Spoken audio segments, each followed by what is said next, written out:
So I'm going to talk about someone who really inspired me to do great things, and that's Dang Trân Tung. He's actually a well-known IELTS trainer in Vietnam, and I believe he was the first person in the country to achieve a 9.0 overall, not just once, but maybe 3 or even 5 times. I can't quite remember exactly. I first heard about him because he was already quite famous. He was all over the internet, and students were constantly sharing his tips on how to improve their speaking skills and how to learn English as a language, not just as a school subject. What inspired me most was his pronunciation. It's nearly perfect. Honestly, sometimes I can barely tell the difference between the way he speaks and a native speaker. At least, that's how I feel. On top of that, he's an excellent speaker. He knows how to express his ideas clearly, persuasively, and with confidence. And what I really love is that he's funny. He often makes jokes while teaching vocabulary, which makes the lesson more memorable and enjoyable. Learning new words can be tough, especially for non native speakers, but his humor really helps. So, yeah, he truly inspired me. Back then, I used to hope that one day I could become like him. Well, I'd like to kick things off by telling you a bit about who he is. His name is Sun Tung MTP, and he's arguably one of the biggest A-list celebrities in Vietnam. He has a massive fan base and an impressive body of work. Speaking of his musical style, I'd say it leans heavily towards pop with a funky twist. He's also dabbled in rap here and there, which gives his music a fresh and modern edge. As for when I first started listening to his songs, that was quite a while ago, maybe 6 or 7 years back, when he was still a rising star. At that point, he hadn't yet reached the height of fame and was even under fire from the public and fellow artists. A lot of people accused him of being a copycat, saying he borrowed heavily from K-pop, especially from G-Dragon. And to be fair, there was some truth to that. Sun Tung has openly expressed his admiration for G-Dragon, and you can clearly see that in his fashion sense, stage presence, and even some aspects of his music. Now, why do I like his music? Well, to put it simply, it's a vibe. His tracks are undeniably catchy. Take Em Ko Nghe Hôm Qua, for example. It became a massive hit, partly because of its infectious melody and partly due to Sun Tung's unique style. His outfits, his charisma, the whole package, it all left a lasting impression on fans, myself included. Highlight First off, I'd like to kick things off by talking about who that person was, and it was none other than my wife. As for when it happened, it was just a few months ago. My wife sat me down and insisted that I start hitting the gym more regularly because, to be honest, I had put on quite a bit of weight. I wouldn't say I was seriously overweight, but definitely heavier than I should have been. So, what she encouraged me to do was not just exercise, but also rethink my daily routines and diet. She wanted me to lose weight and eat more healthily, in particular, to cut back on sugar and greasy food and eat more greens. But here's the thing, I'm a huge fruit lover. I mean, I could live off watermelon and apples. So giving up fruit, especially sweet ones and sugary drinks, that's an uphill battle for me. Even when it comes to coffee, I always go for the version with condensed milk, Vietnamese brown coffee, because I absolutely love the flavor. Now, in terms of how I felt, I was genuinely happy. Not because I enjoyed dieting, not at all, but because I felt loved and cared for. The fact that my wife pushed me to do this showed how much she really cares about my health, and that meant the world to me. That said, if I'm being completely honest, I haven't made much progress with my weight loss goals.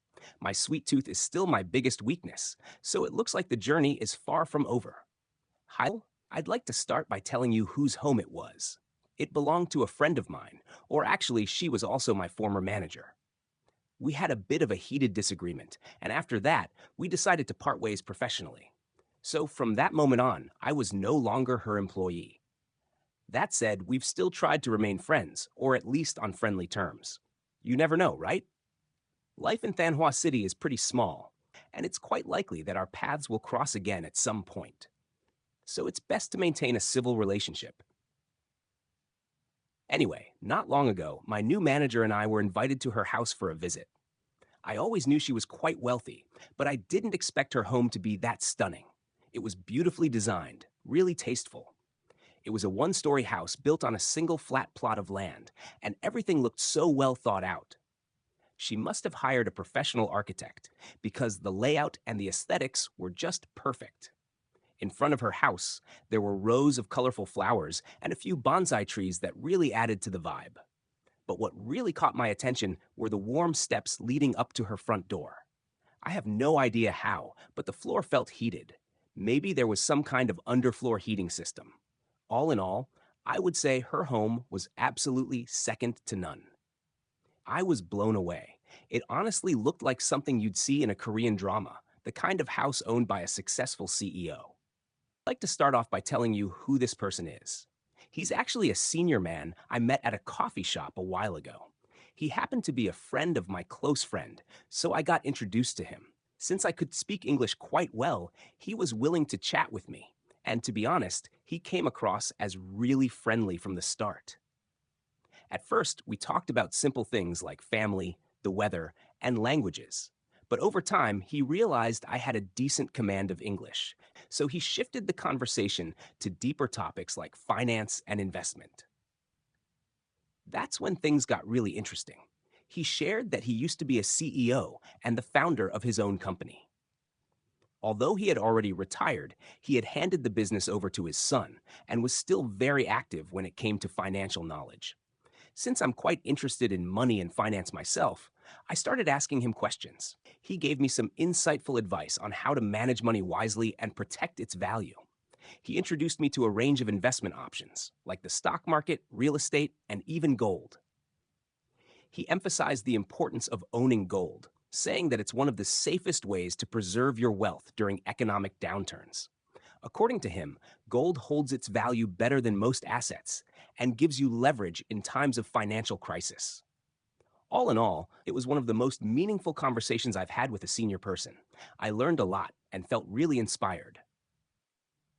Well, I'm going to talk about an outdoor sport I'd really like to try for the first time, and that is parachuting. I know it sounds a bit crazy and dangerous at first, but I honestly do want to give it a go. I mean, who doesn't want to challenge themselves, right? I think trying something so extreme could help me become a braver, better version of myself. That said, I'm aware that parachuting is not cheap. To take part in it, you probably have to pay for a lot of things, like lessons from a professional instructor, and of course, rent or buy special equipment such as a parachute, a jumpsuit, and a helmet. As for who I'd like to do it with, well, I'd prefer to try it on my own first. It's a risky sport, so I want to be 100% focused the first time. But if I enjoy it, maybe I could convince some friends or even my wife to try it with me. Still, it's not something that's very healthy, affordable, or practical to do regularly, so I don't think I'll turn it into a regular hobby. In fact, I might just keep it as a personal secret thrill, something I do once in a while for the adrenaline rush and pure excitement. The main reason I've always been interested in this sport is that when I was a kid, I used to dream about flying, like Superman or something. And parachuting feels like the closest thing to that. You jump out of a plane, you fall through the sky, and just before landing, you open your parachute.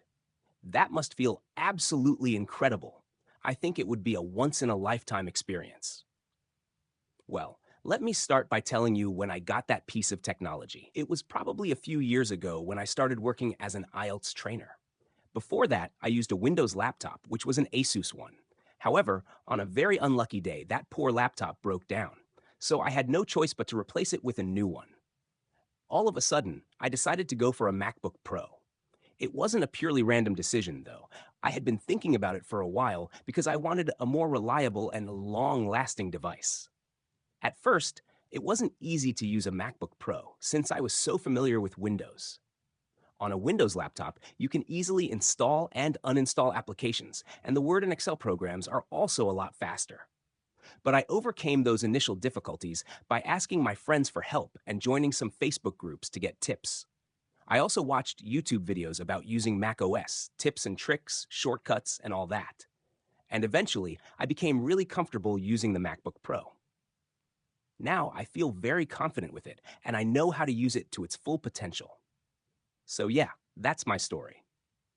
Band 9 version, natural, idiomatic, fluent. Let me kick things off by sharing when I got this piece of tech. It was a few years back. around the time I started working as an IELTS trainer.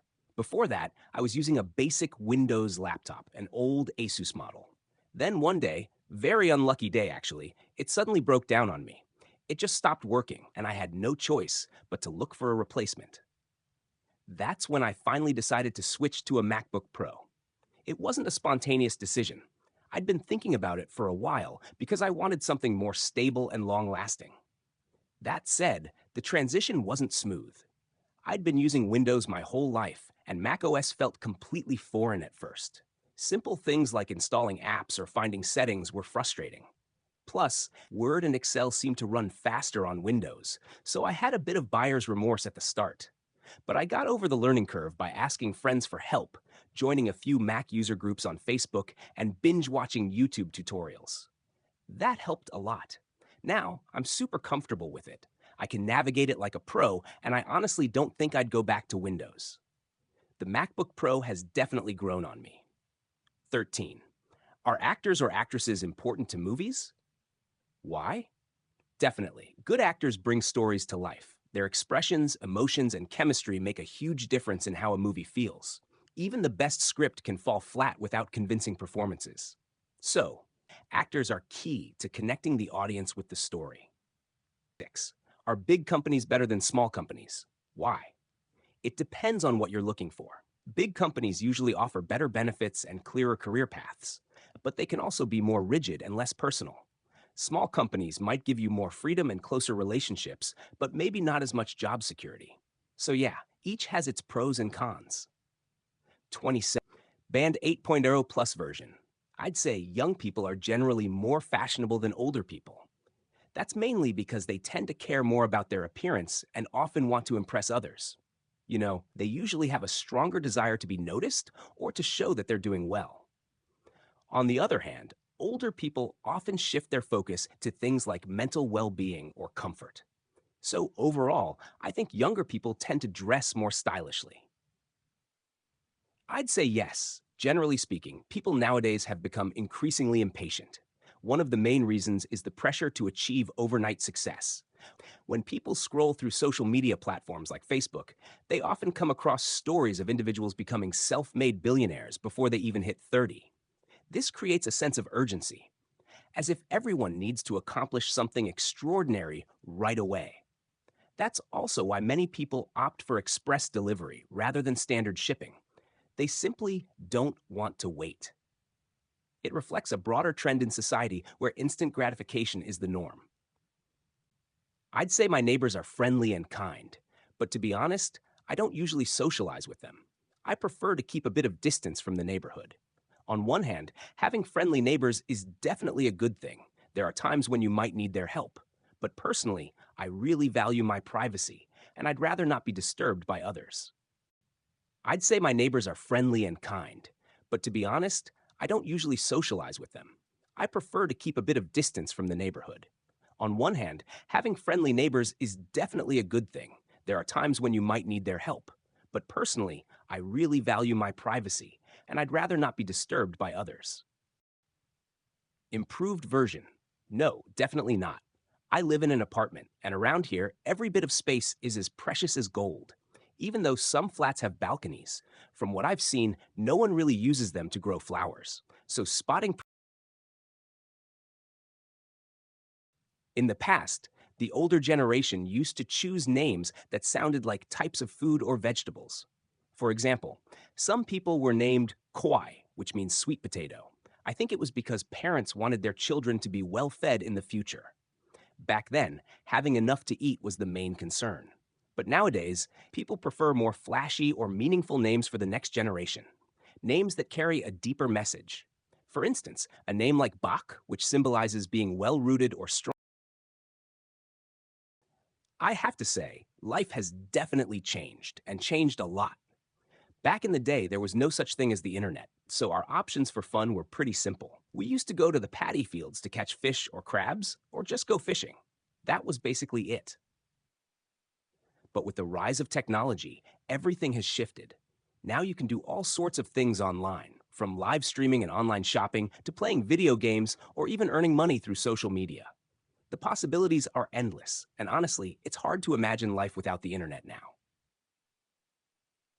Well, I'd say women are generally more fashionable than men because they often care more about their appearance and want to make a good impression. That said, it also depends on their profession. For instance, people working in industries like business or entertainment tend to dress well regardless of gender.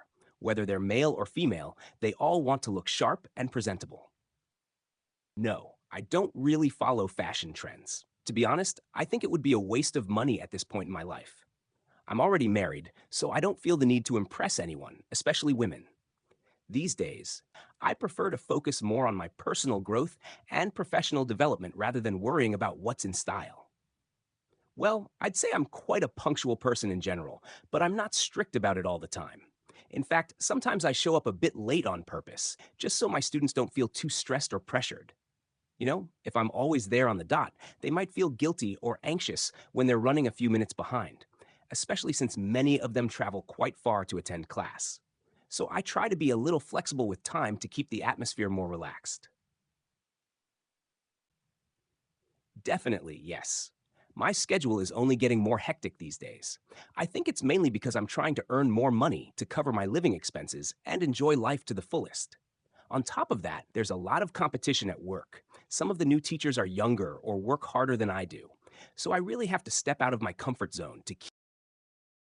Normally, I'd say no. I'm actually pretty forgetful, especially when it comes to directions. Like, if someone explains how to get to their place, I'll probably forget everything the moment they finish talking. Stuff like turn left, then right, go around the corner. It just doesn't stick. But when it comes to English or studying in general, my memory's a lot better. I think it's because I really focus and pay attention. I guess I've become a lot more patient than I was when I was a kid. That's probably because I've been through my fair share of ups and downs, and those experiences have really taught me the value of patience. For instance, when it comes to improving my English, I know it doesn't happen overnight. It takes time and consistent effort. I've learned not to rush the process. After all, patience is a virtue, and success usually. It really depends on the season. In my job, my schedule tends to get busier during the summer holidays, since many students take that time to focus on their studies and attend extra classes. On the other hand, before major public holidays or during spring, things slow down quite a bit. That's when I get to enjoy life more and have plenty of free time to. Unfortunately, no. I live in Thanhua City now, and all of my primary school teachers are still in the countryside. To be honest, I always feel a bit awkward when I run into them. I know it might sound bad, but I usually pretend we don't know each other. Mainly because I don't think they remember me anyway. Back in primary school, I was just an average student. I didn't stand out, so there's a good chance they've forgotten who I am. Improved answer. Yes, definitely. The content of what I read has changed a lot. A few years ago, when I was a teenager, I used to read comics like Doraemon or detective stories. But now, as an IELTS trainer, I mainly read academic texts, essays, and IELTS reading passages. So I'd say Band 9 IELTS speaking version. When I was a kid, I grew up with my grandparents in the countryside, so most of my time was spent outdoors with friends. We'd hang out in the rice fields, catch crabs, or go fishing. You know, just the typical rural stuff. I wasn't the kind of child who'd sit indoors solving puzzles in a fully air conditioned room with all the modern comforts. That just wasn't the life I lived. When I was younger, my parents made me do almost everything, from washing the dishes to mopping the floor, and probably a dozen other chores I can't even remember. They always told me, "You've got to learn how to take care of yourself if you want to grow up and be independent." They used to say, "One day you'll have your own place, and you." Yes, many times actually. When I was a kid, I used to go fishing with my grandparents in the countryside. That was one of our favorite ways to relax. We'd usually head to a small pond with a really simple fishing setup, just a bamboo stick and some fishing line. As for bait, we'd dig around for worms, then pierce them onto the hook. It was as simple as that, but I have such fond memories of those days. Improved answer. No, I didn't. When I was a kid, I lived with my grandparents in the countryside, and back then, there wasn't anything like a library in our area. Even if I had wanted to go, there just wasn't one around. Libraries simply didn't exist in my hometown at Band 9 version. Well, when I was a child, I had a habit of skipping naps. Back in the day, my parents insisted that I take a nap every afternoon because they believed it would help me become smarter. But to be honest, I used to hide and sneak out of my room just to avoid it. At the time, napping felt like torture. It was like taking bitter medicine. I absolutely hated it as a kid. I didn't really learn about the culture of my hometown in a formal way, but I experienced and witnessed it firsthand. What I really appreciate is the closeness among Vietnamese people, especially during Tet holiday. No matter where you are, there's always this strong desire to go back home and reunite with your family. That sense of connection is one of the most beautiful things about our culture. No, I didn't. When I was a kid, I lived with my grandparents, and back then, times were tough. Our family didn't have much, and things like chocolate weren't really available. I didn't even know it existed at the time. So for kids like me, having chocolate, I guess I didn't really eat snacks when I was a kid because I lived with my grandparents. To be honest, we weren't particularly well off back then. I mean, I was well fed, but we didn't really have the luxury of buying snacks all the time. So I'd say I rarely had snacks. Yes, definitely. I used to wear t-shirts all the time, mainly because they were cheap and easy to afford. On top of that, t-shirts are super versatile. I could wear them pretty much anywhere I went. When I was a kid, I studied at a rural primary school, and back then, there was no such thing as a dress code or uniform. So basically, we could wear whatever we liked. That's why I've always loved t-shirts. They're simple, comfortable, and practical. I still wear them almost every day. Yes, I used to send a lot of messages when I was younger, especially during my high school years. Back then, I had a girlfriend, so we used to text each other all the time. We'd chat about all sorts of things school, our future plans, or even just what to eat that day. I don't think so, because when I was a kid, I usually went to bed quite early. Back in the day, I lived with my grandparents, and we didn't have things like air conditioning or any fancy appliances. So I'd try to fall asleep as quickly as possible to avoid the heat. Plus, my grandparents were really strict. They never let me stay up late. They'd always say things like, go to bed early or you'll be grounded. So yeah, late nights weren't really an option. Well, when I was a kid, which was probably around 20 or 25 years ago, there weren't really any buses where I lived. So most of the time, I got around on foot or rode this old, rusty bicycle. Every now and then, my uncle would give me a lift on his I think the majority of people love music, whether they're children, teenagers, or even the elderly. And that's totally understandable because music can enhance our well being, especially our mental health. It brings happiness, boosts motivation, and even helps people focus better when studying or working. In times of war, music has also played a powerful role in lifting soldiers' spirits and strengthening morale within the military and society. All in all, I truly believe that music is an indispensable part of human life. Well, I think it really comes down to how well people manage their time. If they're even just a bit mindful and organized with their schedules, then of course they'll have some time left over to follow their passions or unwind. On the flip side, if someone's terrible at planning or constantly procrastinates, chances are they'll always feel rushed and won't have any time to relax or recharge their batteries. Hmm, that's actually something I've never really paid attention to, since, as I mentioned earlier, I rarely use public transport. But I'd imagine students are the ones who rely on it the most, mainly because they follow the same routes every day, going to and from school. Plus, they often travel together, which makes the journey more enjoyable. And of course, it's much safer than riding bikes, especially for younger kids. Most of them are under 18 and aren't allowed to own a motorbike or get a driving license yet. So yeah, I'd say public transport is mainly used by students, and it's really common to see people playing sports like football after work, especially here in Vietnam. You'll find it happening all over the country, in big cities and small towns alike. I think it's because people here are becoming more health conscious and want to stay active instead of falling into unhealthy or sedentary lifestyles. Key improvements explained. Your version, Band 9 version. Why? You will see a lot of people play sport like soccer. It's really common to see people playing sports like football. Well, I think it really depends on the individual. For people who need to commute daily, say from home to a factory, they might prefer traveling by bus. It's cost effective and they don't have to stress about traffic or parking. On the other hand, those who value privacy and flexibility may opt for private vehicles. With a car or motorbike, they can travel whenever they want, go wherever they like, and even choose who to travel with. So I guess it all comes down to personal needs and lifestyle. Generally speaking, most people don't really watch foreign TV shows, mainly because of the language barrier. But for those who are fluent in English, like some of my students or even myself, we absolutely love binge watching foreign series. Personally, I find them not only entertaining, but also incredibly useful for improving my English skills. Plus, many of them have a great sense of humor and high production value, which makes them super addictive.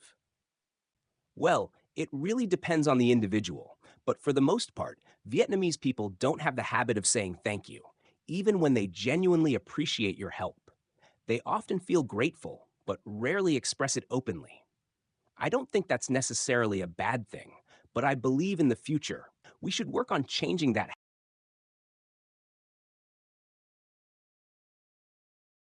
For sure, it's quite common for us to send flowers on special occasions, like someone's birthday, a big anniversary, or even when someone gets a promotion or a pay. Well, I think it really depends on the age group. Older people, especially seniors, tend to prefer planned trips because they like having a fixed itinerary and knowing exactly what to expect. It gives them peace of mind and allows them to prepare in advance. On the other hand, younger travelers are usually more spontaneous. They often enjoy going with the flow and don't mind changing plans last minute. In fact, for many of them, the thrill of an unplanned adventure is part of the fun. I guess they do, because music lessons are actually a compulsory subject in the school curriculum. However, the way we study music is quite different from what most people might imagine. Instead of learning how to sing or play instruments, we mostly study musical notes and theory, like the origins of music and how it works. So basically, the approach is very academic. It's more about memorizing concepts than actually performing or enjoying the music itself. Probably not, to be honest. Going to the library feels a bit old school these days, and most kids just aren't into that. They'd much rather go to a playground or a park. Even if they do end up at the library, they'll head straight to the kids' area. You know, where they can jump around, play in the ball pit, or go on mini rides.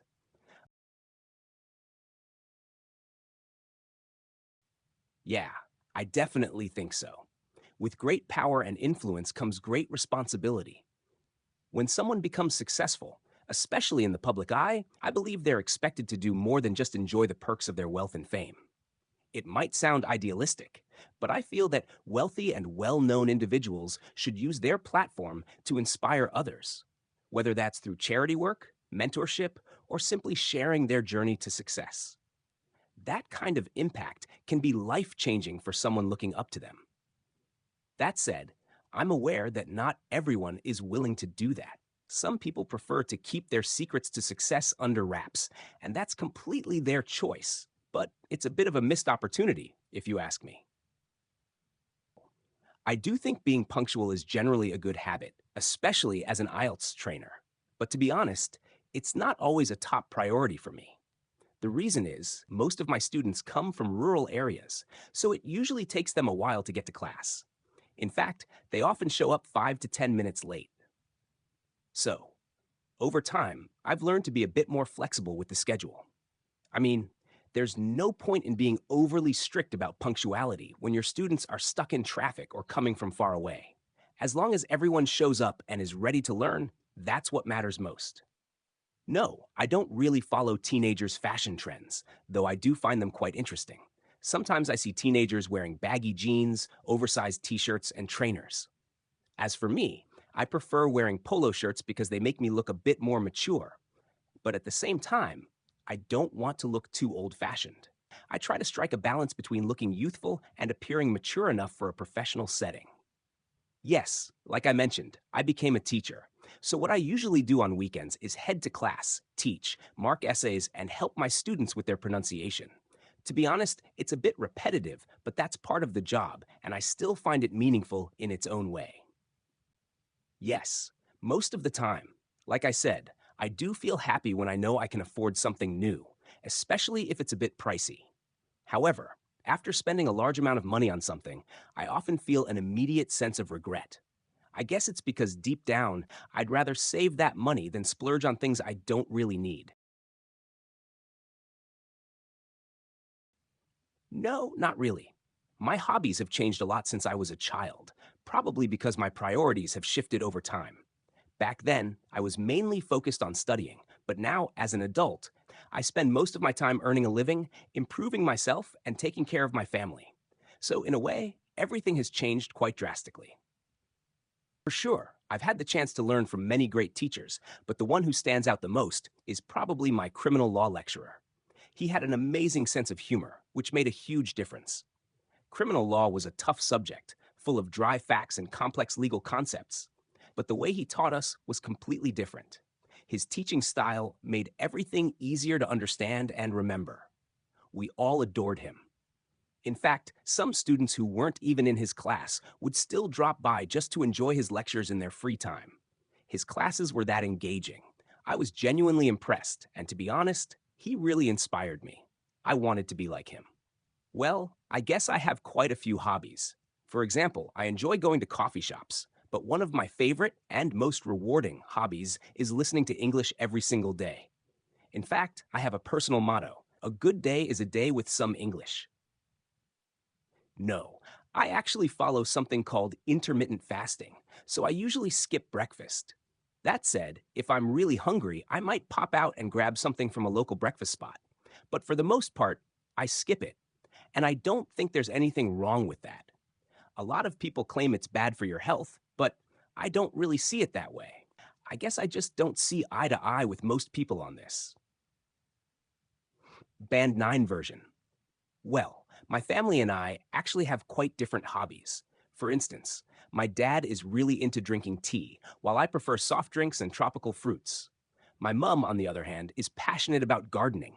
She can spend hours pruning trees or tidying up the house. So, in terms of hobbies and daily habits, we don't really have much in common. Well, I'm no longer a student, so to answer that question, I'd have to go back in time to when I was in school. I remember there were quite a few athletic classmates. Some of them were really good at badminton, others were excellent at tennis, and one guy was the fastest runner in our class. Honestly, he was like the Flash. It was always impressive to see how naturally talented some of them were. A lot of people love flowers, especially here in Vietnam. Some aunties, and even my wife, are absolutely crazy about them. Many people have the habit of buying fresh flowers and carefully arranging them in a vase. For a lot of folks, it's a relaxing hobby and a great way to unwind or blow off some steam. Arranging flowers is no easy task. For people who don't have an eye for aesthetics, it can feel like an uphill battle, and I'd include myself in that group. Personally, to arrange flowers in a way that looks beautiful and well balanced, you really need to understand composition and perspective. No, I wouldn't say I know a lot, but I'm familiar with a few, like some local breakfast spots, a couple of coffee shops, and a Vinmart convenience store. Most of them are small businesses, except for Vinmart, of course, since it's part of a large chain. That's about it, really. Yes, I think a lot of teenagers these days are into really loose or oversized clothing. For example, you often see them wearing baggy or military style pants with lots of square pockets. On top, they usually go for oversized t shirts, sometimes with bold or edgy designs, kind of a streetwear vibe. And aside from that, hoodies seem to be super popular too. I even see people wearing them in the middle of summer, which is a bit surprising, but I guess it's all about the look. Absolutely. Number puzzles are way more challenging for me than word puzzles. I'm not particularly good at word puzzles either, but as an IELTS trainer who's been studying languages for a long time, I suppose I have some advantages when it comes to solving them. That said, I have to admit I'm not really good at any kind of puzzle because I never practice or play with them regularly. Yes, fish has always been my all time favorite food, mainly because it tastes amazing. On top of that, it's also incredibly nutritious. I mean, it's packed with essential nutrients that help your body function properly. For example, it's rich in omega 3 fatty acids and high quality protein. Another reason I love fish is because there are so many ways to cook it. You can grill it, steam it, or even enjoy it raw, like in sushi, which I find really fascinating and delicious. These days, going fishing feels like a luxury for me because I just can't afford to spend that much of my free time doing something so leisurely. Instead, I'd rather focus on self improvement and spend most of my time working on strategies to boost my IELTS scores, not just for my own growth, but also to better support my students. It's something that benefits both sides immensely. Yes, definitely. I'm a big fan of planning things out because whenever I make a plan, I feel like I'm actually doing something productive. In fact, having a plan is crucial, even when you're writing an essay. A clear and specific outline really helps you map everything out before you start writing, which makes the whole process much smoother. Idiomatic expressions and collocations used. A big fan of planning things out, doing something productive, crucial instead of very important. Map everything out. The whole process much smoother. No, I'm not really a big fan of sci fi movies. I often find them a bit cliche. Characters waving plastic swords that shoot lasers, battling over things like who has the superior bloodline or who's more intelligent. And there are always those recycled scenes, like a child trapped in some chaotic situation, only for a hero to swoop in and sacrifice themselves to save the day. It's just way too predictable for my taste. I love singing. Even though I'm not particularly good at it, I don't have a great singing voice. That said, like I mentioned earlier, singing really helps me relieve stress, and humming a tune can genuinely lift my mood. I mean, it can make you feel genuinely happy. On the flip side, though, some songs can be incredibly emotional and even bring you to tears, especially if they tell a touching story or evoke strong memories. Band 9 version. Yes, most of the time, I really enjoy spending time by myself. I think it's important to have some me time every now and then.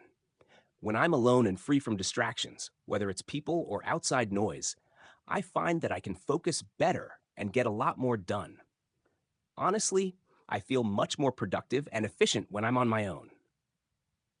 Probably not, to be honest. I prefer spending time with people who are around the same age as me because we usually have more in common and there's more to talk about.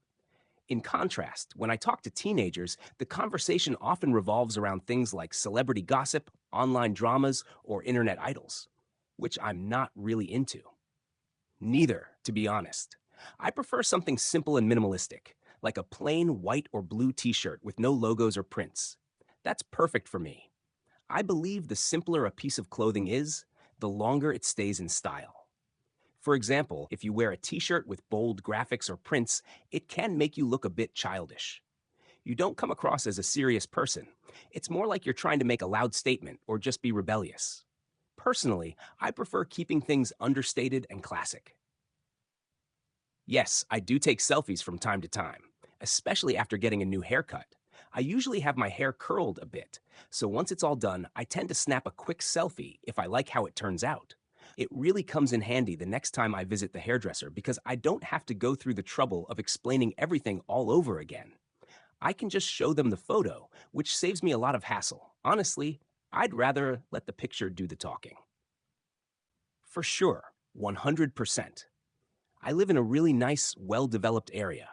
Most of the people here work for the government. Some are teachers, and others work at the local police station.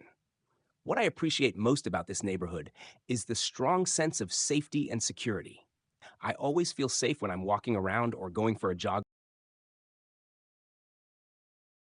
No, not really, unless I have to. For example, if I need to wake up early to travel back to my hometown and visit my parents, then sure, I'll get up early.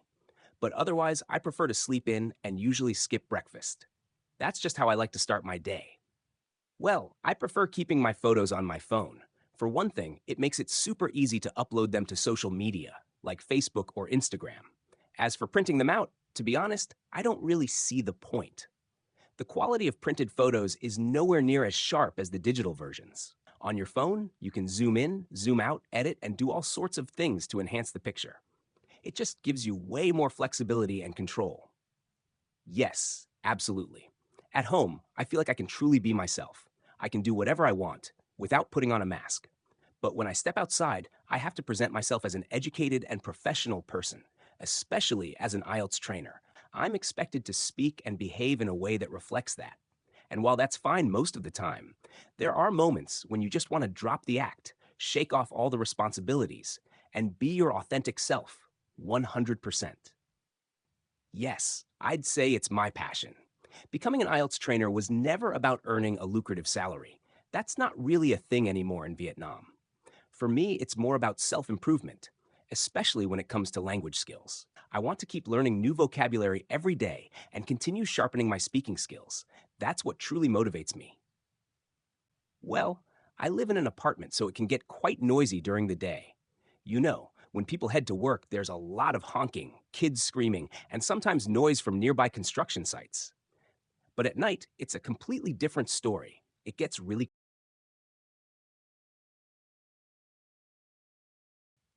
well. I live in an apartment, mainly because we couldn't afford a standalone house. But I've come to terms with apartment living a long time ago. Sure, there are some drawbacks to living in an apartment, but I honestly think the advantages outweigh the disadvantages. Just like we often say in IELTS writing task 2, right? For example, you usually get better security, and people are generally really friendly. My neighbors, for instance, are kind and respectful, which makes a big difference. I don't usually make a to do list for work because I've been doing it for quite a long time, probably 8 or 9 years, so everything's kind of mapped out in my mind. I can recall tasks off the top of my head without any trouble. However, when it comes to grocery shopping, I definitely jot down a list beforehand, things like fruits, vegetables, or whatever else I need, just to make sure I don't miss anything. Personally, I don't bother making a list when I go shopping, mainly because, as a guy, I usually just pick up a few things, maybe some snacks or a couple of soft drinks. I'm not doing a big grocery run or anything, so writing a list feels unnecessary most of the time. No, I don't really need to make plans for the weekend because honestly, every weekend looks the same for me. I go to class, mark my students' essays, and help them with their pronunciation. So, yeah, I think I need to do something to shake things up a bit, maybe add some spice to my routine. Hopefully, I can start traveling more or even learn how to cook something new. Probably never. I don't usually buy books because, to be honest, I'm not a bookworm. I don't read regularly, and reading has just never been my thing. I know it might sound bad, but if I ever feel like reading something, I just download an ebook instead. So, yeah, ebooks are quite different from physical books, and in my case, they're just more convenient. I never really go to the library. Instead, I prefer studying in a coffee shop, or if I'm looking for a peaceful environment to focus or learn, I usually head back home to the countryside. I actually have two places to live. One is an apartment in Than Hoa City, and the other is my family's home in the countryside, where we usually gather during Tet. So whenever I need some quiet and calm, I go straight to our second home. It's the perfect place to concentrate. Yes, I often have free time during the weekdays, especially on Sunday. I get the whole day off to do whatever I like, so I usually take that time to unwind a bit, watching movies or binge watching YouTube. Besides that, I enjoy cooking and treating myself to something nice, like newly invented dishes, spaghetti with clams.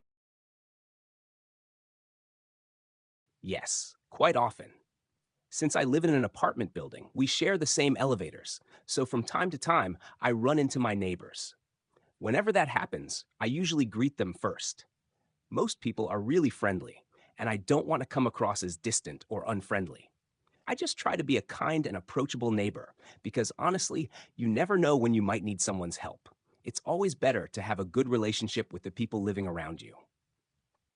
Yes, I suppose so. Mainly because I need some quiet time to study. You see, my neighborhood tends to get quite noisy during the day and even up until midnight, so I try to make the most of the peaceful moments before I go to bed, whether it's to go over what I've learned during the day or to mark my students' essays.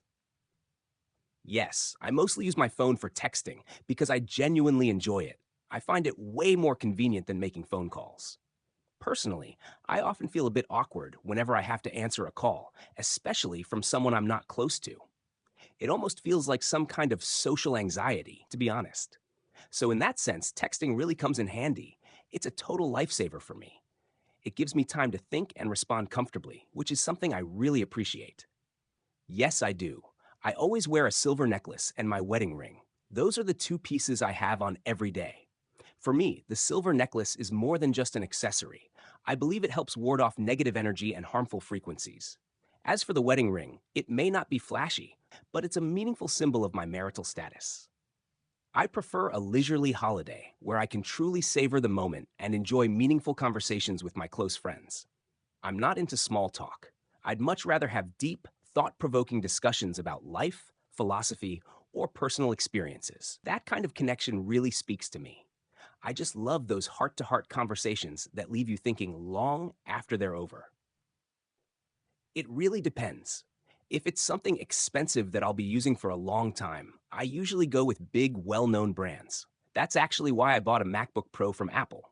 But on the other hand, if it's something more trivial, like a tablecloth or some kitchen utensils, I prefer to buy from a local store. It's much cheaper and way more convenient.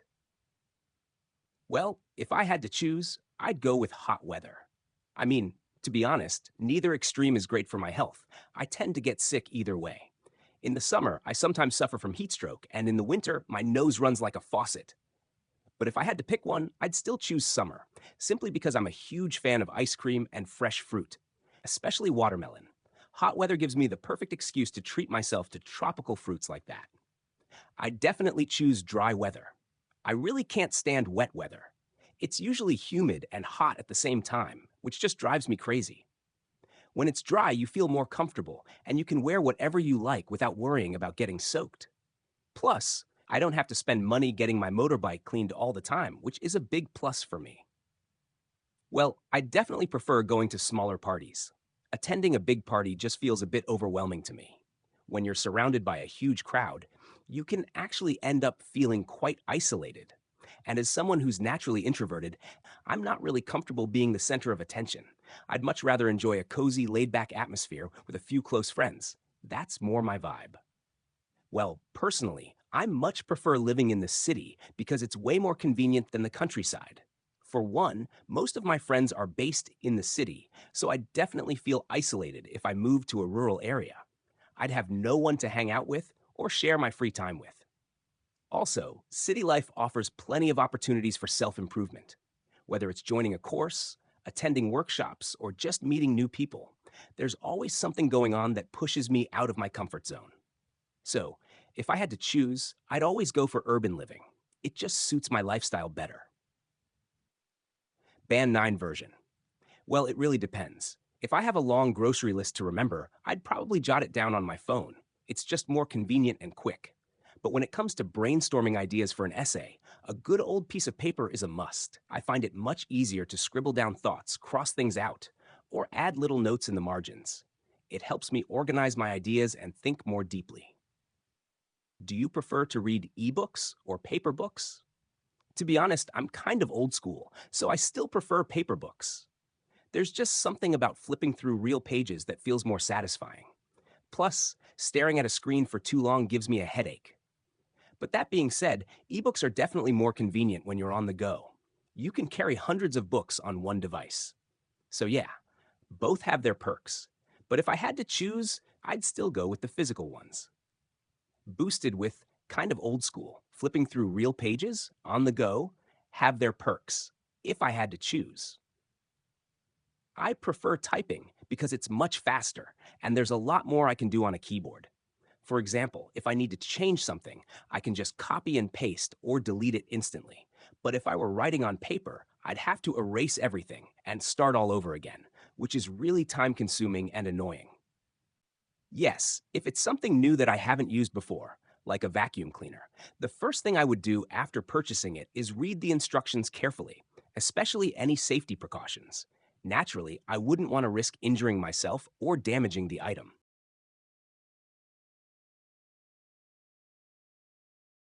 Most of the time, I do try to reply right away, especially if it's something important or if someone's waiting for my confirmation. I don't want to keep anyone hanging. But of course, some messages can wait. Like if it's just a random text from a friend or something that requires a thoughtful response, I'll take my time before replying. Yes, definitely. I still keep in touch with some of my childhood friends, especially since we live in the same city. From time to time, we hang out, catch up over coffee, and occasionally go on trips together. What makes these friendships so special is the level of trust. We've known each other for years, and that kind of bond is hard to replace. Unlike newer friendships, childhood friends have seen you grow up, so the connection feels deeper and more genuine. Well, to be honest, I don't usually take photos of flowers. I mean, I enjoy their beauty and all, but snapping pictures of them just doesn't really make sense to me. It's not something I'd normally do. Personally, I'd much rather take photos of myself, my daily life, or my family rather than a random bunch of flowers. Yes, I do sometimes. I really appreciate the beauty of flowers, so taking a quick photo feels like a nice way to capture the moment. I'm not the type to post it on Facebook or anything. I usually just keep it for myself. Sometimes I even edit the photo a bit to make it more vibrant before saving it. Again, I think it really depends on the individual. For those who are musically gifted, it's definitely a good idea to encourage them to learn an instrument, like the guitar, piano, or violin. However, that's not the case for everyone. Some children might be more interested in sports or excel in academic subjects. So I believe they should be given the freedom to choose what they want to learn, especially when it comes to introductory subjects at school. Yes, I suppose it is useful, but mostly for certain professions, like scientists who study things like weather patterns, soil composition, or even geological layers. But for someone like me in everyday life, I don't really find geography all that practical or relevant. For most people, having dinner at home is truly meaningful. It does wonders for strengthening family bonds and maintaining close relationships. However, it's not always feasible for everyone. Some people work irregular hours, night shifts, or have multiple jobs just to make ends meet, which means they often have to stay late at work and miss out on shared meals. So, while dining together has many benefits, not everyone has the luxury to enjoy it regularly. Well, I don't think puzzles are for everyone. For people who enjoy intellectual challenges, solving puzzles can be really helpful and satisfying. But on the other hand, if someone just wants to relax and unwind, puzzles might not be the best choice. As for me, I'm not really into solving puzzles because I already have enough problems to deal with in real life. I don't need to add more stress or burden to myself. Well, I'd say chocolate is probably one of the most popular gifts in Vietnam. For starters, it's often seen as a symbol of love or friendship, which explains why people tend to give chocolate on Valentine's Day. It's sweet, just like love, and it's a simple yet meaningful way to show someone you care. I believe my snacking habits are mostly healthy because I usually eat tropical fruits and occasionally a few cookies. I don't really binge on things like sausages, processed food, or greasy snacks. So overall, I'd say my choices are quite balanced. That said, I try not to go overboard because doing anything excessively, especially when it comes to food, can backfire and harm your body in the long run. Yes, it's absolutely important for everyone to engage in at least some form of physical activity. First of all, it helps boost flexibility and strengthens the immune system. Personally, I know I should be doing more physical activity, but my job requires me to sit for long hours while teaching students, so I rarely take part in any kind of sports or exercise. That said, I know I need to change that soon. It's time to get back to my prime. No, to be honest, it's not that important to me. In fact, I sometimes try to avoid celebrating my birthday because I'm a bit of a reserved person. I don't really enjoy socializing unless I have to. So for me, skipping the whole thing feels ideal. That said, I do enjoy having a nice meal with my wife. She tends to take my birthday more seriously than I do. She always looks after me, remembers the date, and sometimes even surprises me with a thoughtful or expensive gift, like a watch.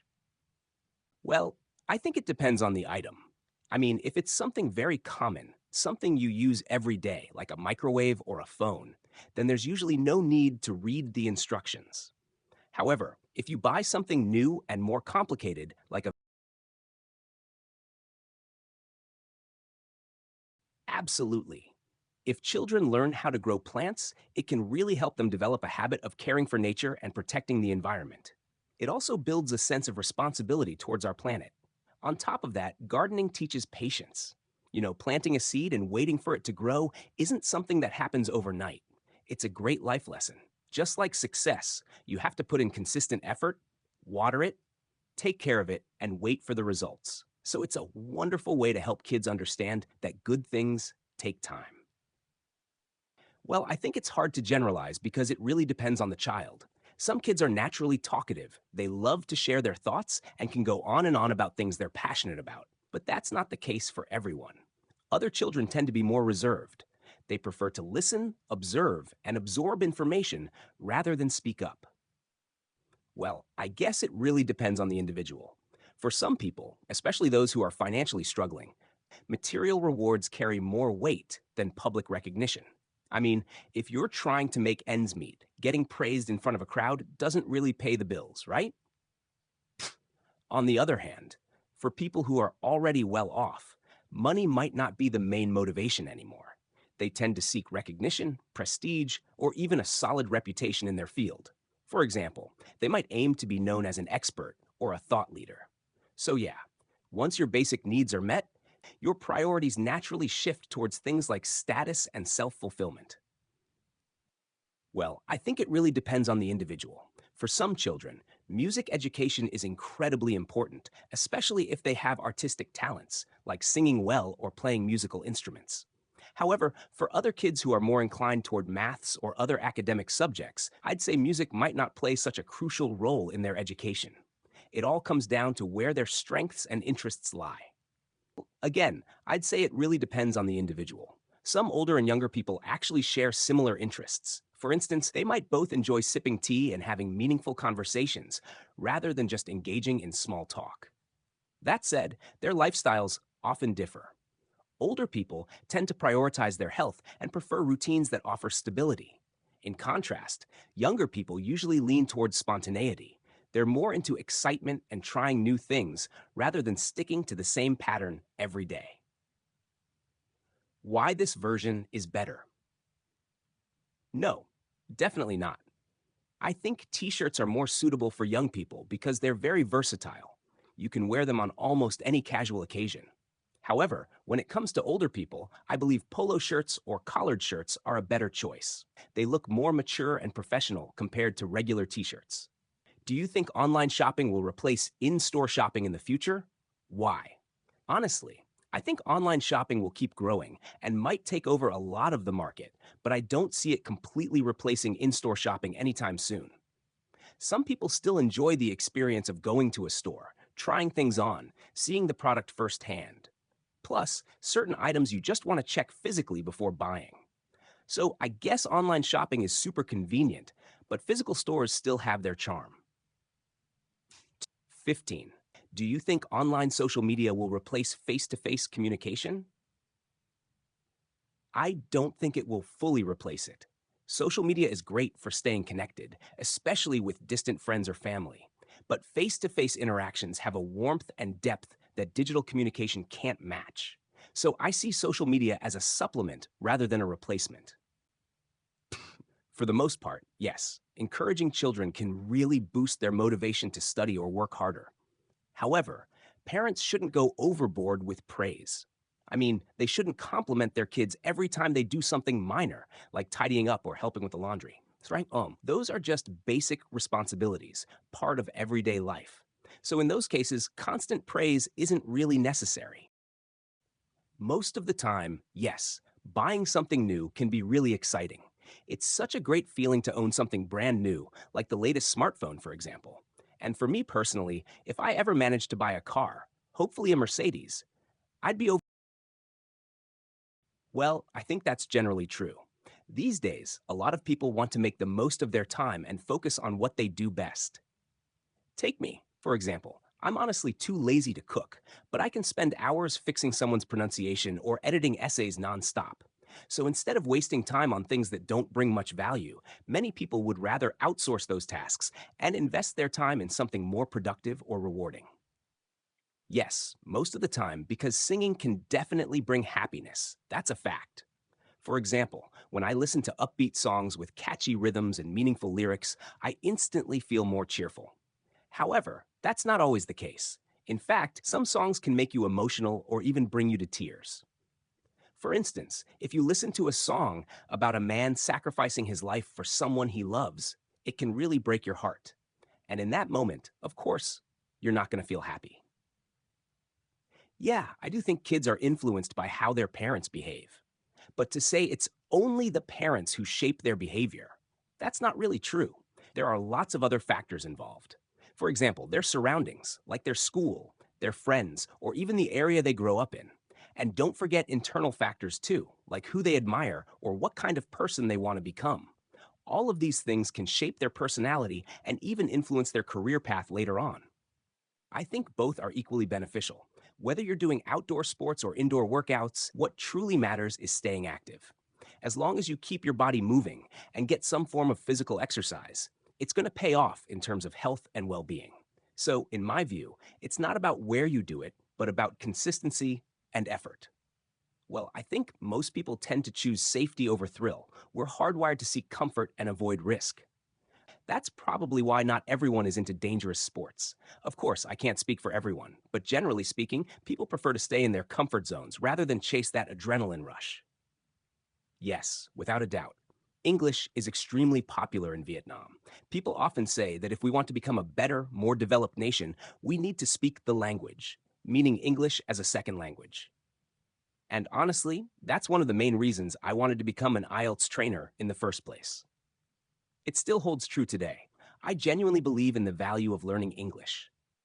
Yes, I guess I write different kinds of things. For example, sometimes I jot down random thoughts on a piece of paper, or I type a digital diary to practice my English speaking skills. In the future, I'll probably write something more serious, like a strategy guide to help students improve their IELTS scores, or maybe even an autobiography about my life. Although that might sound a bit crazy, who knows? Do you think we should use plastic products? Well, to be fair, plastic is a double edged sword. On the one hand, it's incredibly convenient and cheap, so it's hard to imagine life without it, from food packaging to household items. But on the other hand, over reliance on plastic has led to serious environmental issues. Personally, I think we shouldn't completely ban plastic, but we definitely need to cut down on single use plastics. For instance, I always try to reuse plastic bags or containers instead of throwing them away after one use. So, to put it simply, it's not about getting rid of plastic altogether, but using it more responsibly. Well, I think it really depends on the individual. For those who are up to their ears in household chores, of course, they'd want to invest in machines like washing machines and robotic vacuum cleaners. However, for younger people who need to save money, it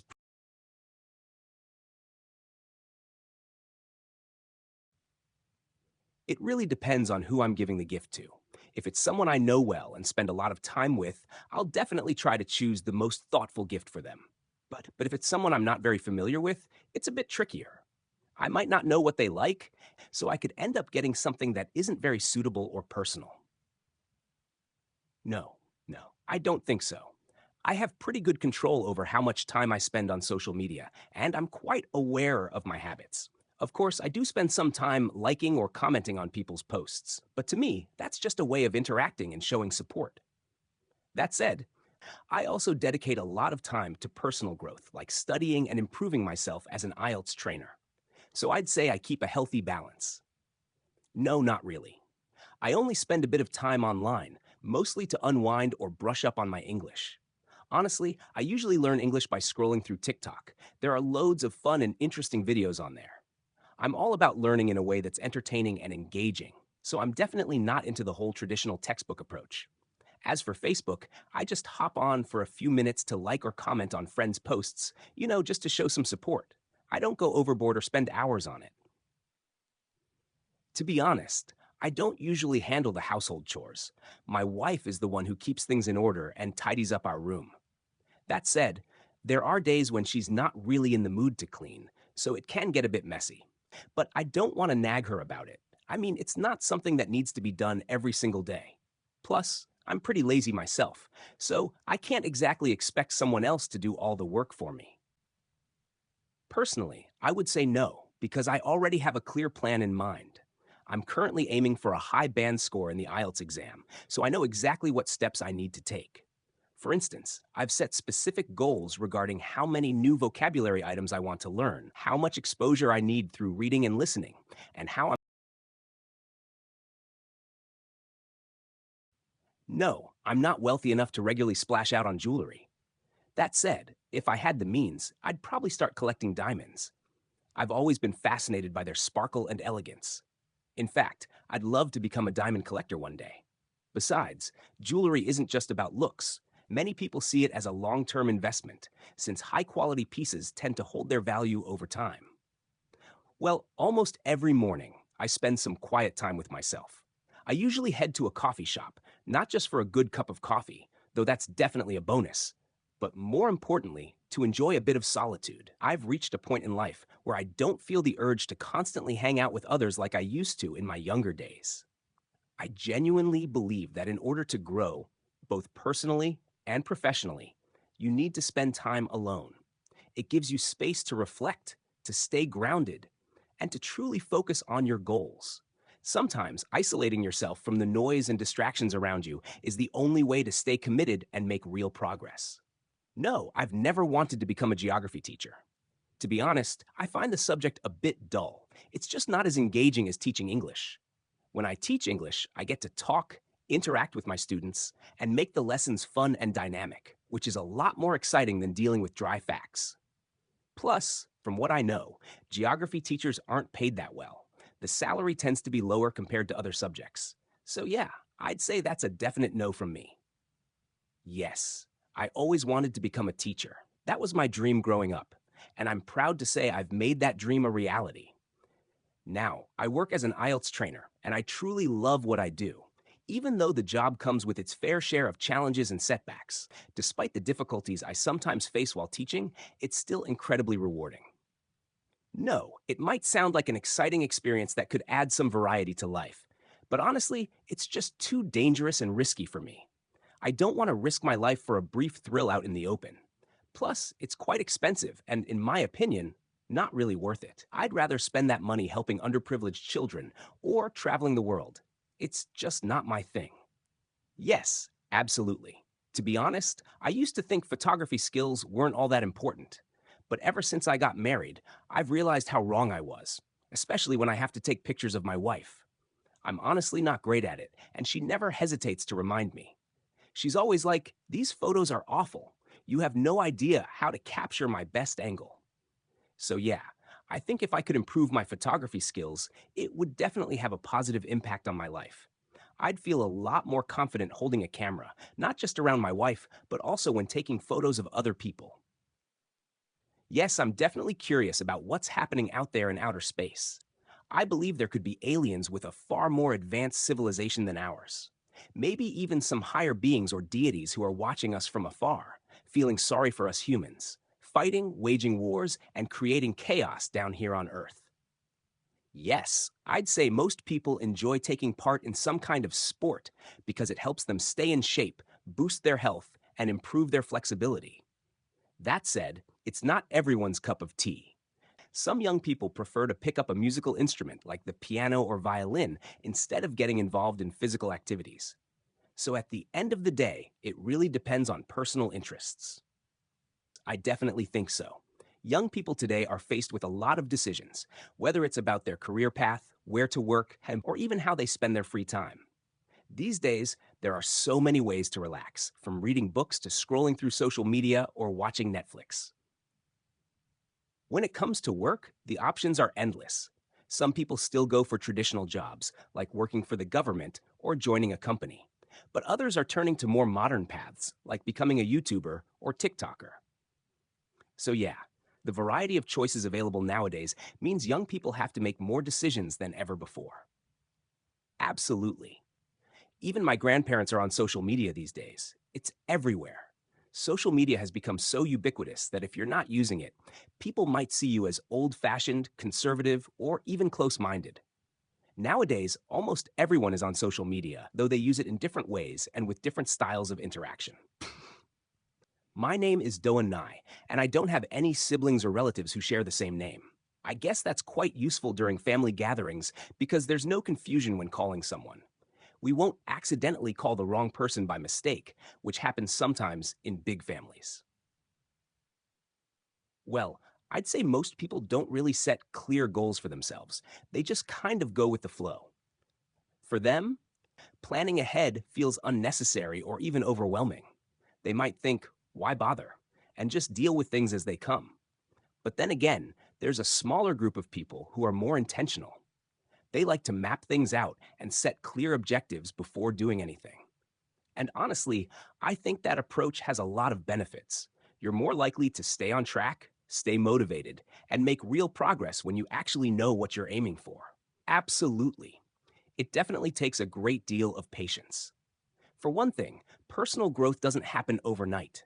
I have to spend hours and hours training and improving myself.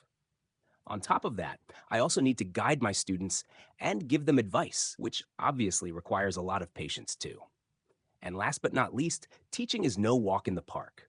You can't just say something once and expect every student to get it right away. It takes a lot of patience and a thoughtful, strategic approach to really get your message across. Well, my name doesn't have any special meaning, to be honest. I was named after a famous Vietnamese actor, probably someone popular back in the 1990s. I'm not entirely sure. I only know because my mum mentioned it once. But she wasn't particularly thoughtful or intentional about choosing my name. Why this version is stronger? Original? Improved? Explanation. Close. Sla 12. Agree, disagree. Game shows and chat shows are a waste of time. I'd say it depends. Some game shows are purely for entertainment and can be a bit mindless, but others can be educational or bring people together socially. Chat shows often provide interesting insights or humor, so I don't think they're a waste of time, but it's about choosing quality content. Yes, it has changed a lot. Ever since I became an IELTS trainer, I've had to work on weekends. I mean, Saturdays and Sundays. So instead of having 2 full days to relax and do whatever I like, I now have to pack my things and head to class. It's a big shift in lifestyle, but I guess it comes with the job. No, not really. I think the last time I went to a party was probably 7 to 10 years ago. Ever since I became an adult, I haven't really enjoyed parties anymore. I just feel like a fish out of water, completely out of place. To be honest, it's not my scene. I don't feel comfortable drinking alcohol, dancing to loud music, or making small talk in a crowded room. It's just not my thing anymore. These days, I much prefer something more tranquil, like sitting in a quiet corner of a coffee shop and having a deep, meaningful conversation. Yes, I'd like to think so. When I was a student, I was a bit cheeky. I used to chat with my friends a lot and didn't always pay attention in class, but from time to time, I did get some praise from my teacher. Probably on the days when I was sick, couldn't talk, or just wasn't in the mood to be talkative. So yeah, those were rare moments. To Probably not. I don't think I've ever forgotten anything truly important.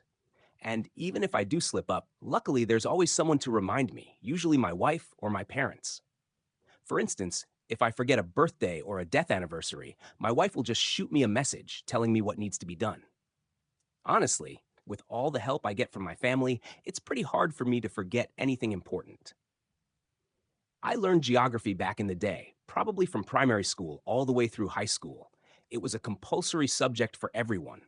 Some people say it's really important, and I can see why. But to be honest, I can't remember much from those classes. The only thing that stuck with me is weather patterns, mainly because I check the forecast almost every day. Other than that, I haven't found it particularly useful or relevant in daily life. No, I haven't really learned anything about stars or outer space. I guess that's because it's not part of the school curriculum. But if someone's interested, they can definitely study it on their own. I mean, there's so much information online or on YouTube, those can be really helpful. Band 9 version. Yes, I think I did. The first time I learned how to sing properly was back in primary school. Singing was actually a compulsory subject, and every student had to learn some basic musical notes and the structure of songs. However, to be honest, I don't really remember much from those lessons. I've pretty much forgotten everything since then. Yes, I did lose my mobile phone once, and it happened during a military camp organized by my university. At that time, I had just become a sophomore, and all second year students were required to join this training camp in another city. One day, After I went to take a shower, I came back and realized my phone was gone. Just like that, it had vanished. It was a pretty upsetting experience, but looking back, it taught me a valuable life lesson. Don't be too quick to trust others, and more importantly, always keep an eye on your personal belongings. No, I've never organized a party. It's just not really my thing. For one, I don't like being the center of attention. Even on my birthday, I prefer keeping things low key. I might invite a few close friends over for dinner, maybe cook together, drink some tea, and have a nice chat about life. That's more my style: simple, relaxed, and meaningful. One example is Harry Potter, which I think is an all time favorite among children around the world. But to be honest, I'm quite lazy when it comes to reading, so I didn't finish the whole book. Instead, I've watched all the movies, and what impressed me the most were the powerful quotes. For example, one that really stuck with me was something like, "With great power comes great responsibility." I think that message is really meaningful and applies to real life too. Breakdown of improvements: original, improved. Yes, I've received quite a few meaningful gifts over the years. The most recent one is a watch from my wife. It's from a local brand, and it has a metal strap. Instead of the usual leather band, it's made of metal links, kind of like a bracelet. I'm not exactly sure what it's called in English, but it feels really stylish and solid. I love it not just because of how it looks, but also because of the thought behind it. I have to say, I've never done that before. That's probably because in Vietnam, we don't have the tradition of sending thank you cards. And to be honest, we rarely express gratitude, even when we truly appreciate someone's help. Most Vietnamese people just don't say it out loud. I think it comes down to cultural habits. We tend to keep our emotions. Yeah, I actually thought about starting a business when I was a freshman at university. Everything was so hectic and overwhelming at the time, and I told myself, I need to take control of my own life. So I gave it a shot.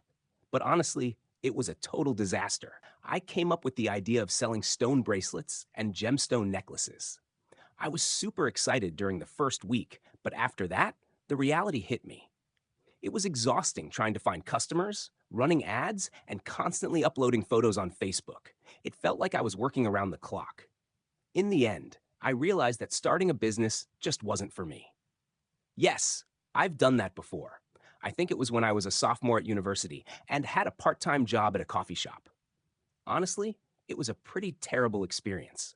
My job was basically to stand outside on the pavement and wave people in, literally trying to grab their attention so they'd choose our cafe over the ones next door.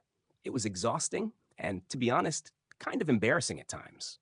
I haven't formally studied the history of my hometown, but according to local folklore, people from Than Hoa have always been celebrated for their resourcefulness in times of war. We're said to have played a pivotal role in Vietnam's struggles against colonial powers, contributing significantly to our ultimate victory. Yes, absolutely. My life goals have shifted quite a bit since I was a kid. Back then, I used to dream about becoming Superman. Flying around and saving the world. It sounds a bit silly now, but I guess that's what childhood dreams are like, right? These days, my goals are much more grounded. I want to inspire people, earn a decent living, and most importantly, live life to the fullest. So, yeah, my priorities have definitely evolved over time, and I think that's just a natural part of growing up. I'd say the best way for kids to boost their social skills is just to get out there and mingle with others. I don't think parents should be overly protective. Sometimes you've got to let them step out of their comfort zone and explore the world on their own. For instance, letting them hang out with friends or even throwing them into new situations, like joining a new class or a summer camp, can do wonders. In those environments, they'll have to figure out how to make friends, work with others, and even deal with tricky stuff like avoiding peer pressure or bullying. At the end of the day, it's about learning by doing. And that only happens if parents are willing to loosen the reins a bit and let their kids grow into confident, independent individuals. Well, I think if parents want to teach their children how to share, they need to lead by example. They should be open minded and willing to share themselves first, whether it's their feelings, stories, or even material things. When children see that it's okay to be vulnerable and open, they'll feel safe and more willing to do the same.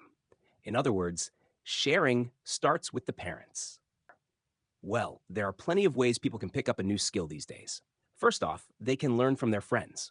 For instance, if I didn't know how to play the violin, I'd probably ask one of my mates who's already good at it to give me a few tips. On top of that, the internet is a goldmine for self learning. With platforms like YouTube, you can find step by step tutorials on pretty much anything, whether it's how to build a PC or cook a new dish. Thanks to modern technology, learning has never been more accessible.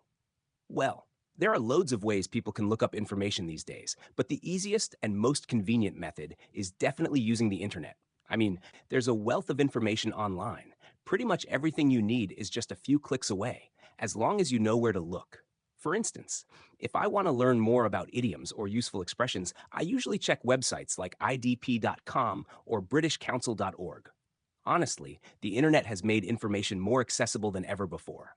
It's a total game changer. 10. How can traditional culture and other cultures coexist? I think coexistence happens when people appreciate the value of their own traditions while being open to learning from others. It requires respect and willingness to adapt. For example, celebrating local festivals alongside global ones can help preserve identity while embracing diversity. Number 1115. Media, entertainment, and social communication. How can we know what to do when we want to learn something new? Well, the first step is always research. I usually check online, YouTube tutorials, forums, or blogs. Then I try to find someone who's already good at it and ask for tips. Breaking things down into small steps helps too. It's all about taking that first move and staying consistent. 2. How can we reduce our use of plastic? Well, I think the key is to make small lifestyle changes that add up over time. For example, we can switch to eco-friendly alternatives like cloth bags or metal straws. I personally carry a reusable tumbler with me whenever I go out for coffee. It's not only sustainable, but also saves me money in the long run. Another thing is raising awareness. If more people understood the long-term damage of plastic waste, I think they'd be more willing to make the switch. So yeah, it's about forming good habits and sticking. I think the most effective way for young people to teach older generations is to lead by example. For instance, if you're showing them how to use an iPhone, it's important to walk them through it step by step rather than just rushing through the instructions. Besides, you need to reinforce the skill regularly. That means giving them opportunities to practice and then offering feedback or adjusting your teaching based on how they're doing. Patience is key when it comes to helping older people pick up new tech skills. Well, I think most people tend to make difficult decisions by weighing their options carefully. In other words, they usually take some time to consider the pros and cons before making up their mind. For example, when someone is trying to choose a career path or follow a passion, they often look at the advantages and disadvantages of each choice. They might also take into account things like long-term career prospects, salary, job stability, and personal interest. At the end of the day, it's all about finding a balance between what you love and what's practical. Well, of course, just like everyone else, I feel happy and even a bit exhilarated when I receive praise, especially from my manager or boss. Those moments really matter to me because we all need some form of motivation to keep pushing ourselves and striving to. Well, I guess I'm not Superman or anything. Doing the same thing over and over really drives me up the wall. It gets incredibly tedious, especially when I have to fix the same grammar mistake 5 or 6 times. In situations like that, I usually turn to music to take the edge off and lift my mood a bit. To be honest, the way I get along with my neighbors is pretty simple. I just try not to disturb them. Everyone's entitled to their own personal space, right? So I make sure I don't stick my nose into their business or cross any boundaries. I believe mutual respect goes a long way when it comes to maintaining good neighborly relationships. By keeping things low key and being considerate, I've managed to get on well with pretty much everyone around me. Geography isn't really my thing. I'm not a big fan of it. That said, I do see its value to some extent. I mean, when you study geography, you learn about things like weather patterns, soil types, and natural disasters, which can come in handy in certain situations. But to be honest, I don't think it has much relevance to everyday life for most people. Well, when it comes to remembering important things, the first thing I do is try to keep them top of mind. For example, if someone's birthday is coming up, I'll keep reminding myself, like, don't forget, it's coming up, just to make sure it sticks. But for things that happen regularly, I usually add them to my calendar so I get a reminder or a notification before the actual date. That way, I don't risk forgetting. Well, the first thing I usually do is scroll through TikTok. Honestly, it's been my go to platform not just for entertainment, but also for learning. There's a ton of fascinating content on there, from funny clips to surprisingly educational videos. For example, I once came across a video showing how sugarcane is processed into sugar crystals, something I never thought I'd find interesting. You can actually pick up quite a lot of knowledge if you follow the right accounts. That said, you do need to be cautious because sometimes the algorithm pulls you into toxic content or online scandals, which can really drain your energy. Well, the internet can have both positive and negative effects on people. On the plus side, it helps us broaden our horizons and gain access to a wealth of knowledge. But on the flip side, it can also take a toll on our mental well being. For instance, when you constantly see people showing off their success, like going on lavish holidays or dining at high end restaurants, it can really get to you and make you feel inadequate or down. I'd say it has changed my life in both positive and negative ways. On the bright side, it's helped me improve my English way faster than I ever imagined. With just a smartphone and a pair of AirPods Pro, I can immerse myself in English content every single day, whether it's podcasts, videos, or music. That kind of constant exposure really boosts my listening skills. But on the flip side, it comes with its own set of downsides. Since everything is just a tap away, TikTok, Facebook, and all sorts of distractions, I've definitely become a bit hooked on social media. It eats up a lot of my time, often without me even realizing it.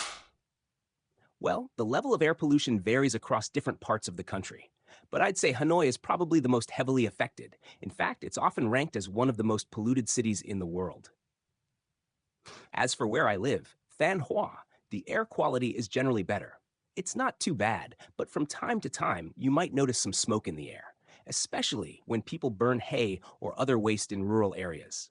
But overall, it's still quite breathable compared to big cities. Well, when I was a kid, I don't think I ever really had any parties. But if we did have one, it was probably something really simple. Just a few close friends, some cookies, and that was it. Nothing fancy, nothing loud. Well, definitely not the kind of lavish or noisy parties that teenagers often imagine these days. Yeah, I go online pretty often, but I only spend a short amount of time each session. For example, after I wake up, I'm usually curious about what's happening around the world, so the first thing I do is check TikTok. And before going to bed, I often watch videos of people teaching English or giving IELTS tips on there as well. I find it really helpful, not just for winding down, but also for staying motivated and making steady progress in my English learning journey. I don't keep a diary, to be honest. I've never really been into writing one. But for the sake of improving my English speaking skills, I sometimes talk to myself and record it. I guess that kind of counts as a digital diary in a way. It's not traditional, but it helps me track my thoughts and progress over time. Well, I send text messages pretty much every day, probably around 10 or 20 a day. I usually chat about random things like what to eat or where to go. Sometimes I even gossip a bit with my friends through texts, which is always fun. And besides just texting, I also like to send GIFs or funny animated pictures to keep the conversation more lively. I think one of the best ways bosses can reward employees is through public recognition. For instance, at a year end party, they can give a shout out to top performers and acknowledge their contributions in front of everyone. That kind of praise can really boost morale and motivate others to follow in their footsteps. But of course, emotional appreciation alone isn't always enough. In reality, most of us work to make a living, unless you're already loaded. So financial rewards like bonuses or performance-based incentives are definitely effective. I mean, what better way to show appreciation than by putting some extra cash in their pockets? Well, it really depends on the gender. If it's a boy, I might name him after a famous celebrity, or choose a name based on the message I want to convey. For example, if I want him to be brave, I might go with something like Dung. On the other hand, if I have a daughter, I'd probably choose a name that sounds smart or elegant, like Anthu or something along those lines. Well, I usually rely on my computer for a range of purposes, and perhaps the most common one is for work-related tasks. As an IELTS trainer, I often use my laptop during class to deliver presentations or play educational videos for my students. On top of that, I sometimes unwind by watching clips on platforms like YouTube or TikTok. It's not just for entertainment, though. It also helps me broaden my horizons and sharpen my listening skills at the same time. He helped me in many ways, but the most remarkable one was that he truly inspired me. I've come to realize that being a teacher isn't just about delivering knowledge, it's also about inspiring students and keeping the class actively engaged. You really have to be creative with your teaching methods, and more importantly, it helps to bring in your own sense of humor and personal style. That's what makes a teacher stand out, someone students actually enjoy learning from and remember for years to come. Yeah, I agree, breakfast is important for most people. But since I follow intermittent fasting, I see it a bit differently. Skipping breakfast actually helps your body digest what you ate the night before, and it also gives your immune system a bit of a boost. It allows your body to go into a cleansing mode, which can be really beneficial. In fact, some people even believe that it helps slow down aging. So in my case, I think skipping breakfast can actually be a good thing. For sure. Fishing is definitely popular as a way to earn a living, especially since Vietnam has a pretty long coastline, one of the longest in Asia, I believe. Besides that, fishing is also a common recreational activity, but mainly among adults and middle aged people. Teenagers, on the other hand, usually aren't that into it. They don't have the patience to sit around and wait for the fish to bite. It's just not their thing. Well, I'd say it really comes down to personal preference. If someone wants their home to look sleek and modern, they'll probably have to splash out on things like a leather sofa or designer furniture. But on the flip side, if you're into a minimalist lifestyle, you can definitely cut costs. For instance, instead of splurging on a pricey European couch, you might go for something more traditional and budget friendly, like a bamboo chair set or even furniture made from coconut husk. At the end of the day, it all depends on your taste, your budget, and the kind of vibe you want your home to have. Taunt 8. Is it good and necessary to teach children to save money? Absolutely. Teaching kids to save from a young age helps build good financial habits. It's not just about money, it's about patience and planning for the future. Even if it's just saving pocket money, it teaches discipline and delayed gratification. Absolutely. Taking a break every now and then is incredibly important. First of all, it helps you recharge your batteries and clear your head. It can also be a great way to burn off some excess energy, especially if you've been sitting or working for long hours. If you're constantly under pressure or dealing with stress, then taking a short break isn't just helpful, it's essential. It really does wonders for both your physical and mental health. Well, I don't think it's absolutely essential for adults to keep learning new things.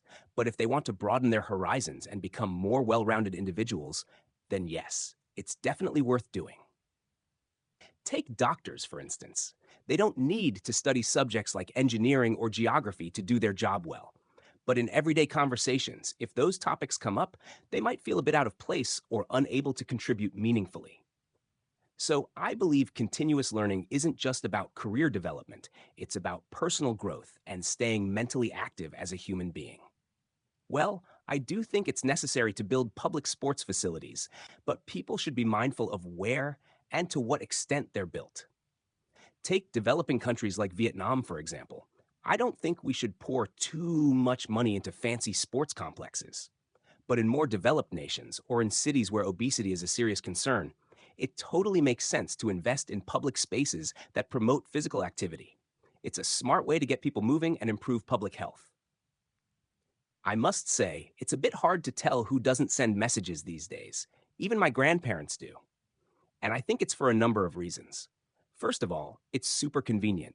For example, picking up a phone call can be pretty stressful, at least for me. I often feel awkward answering questions on the spot. That's why texting works best for me. It gives me time to think before I respond.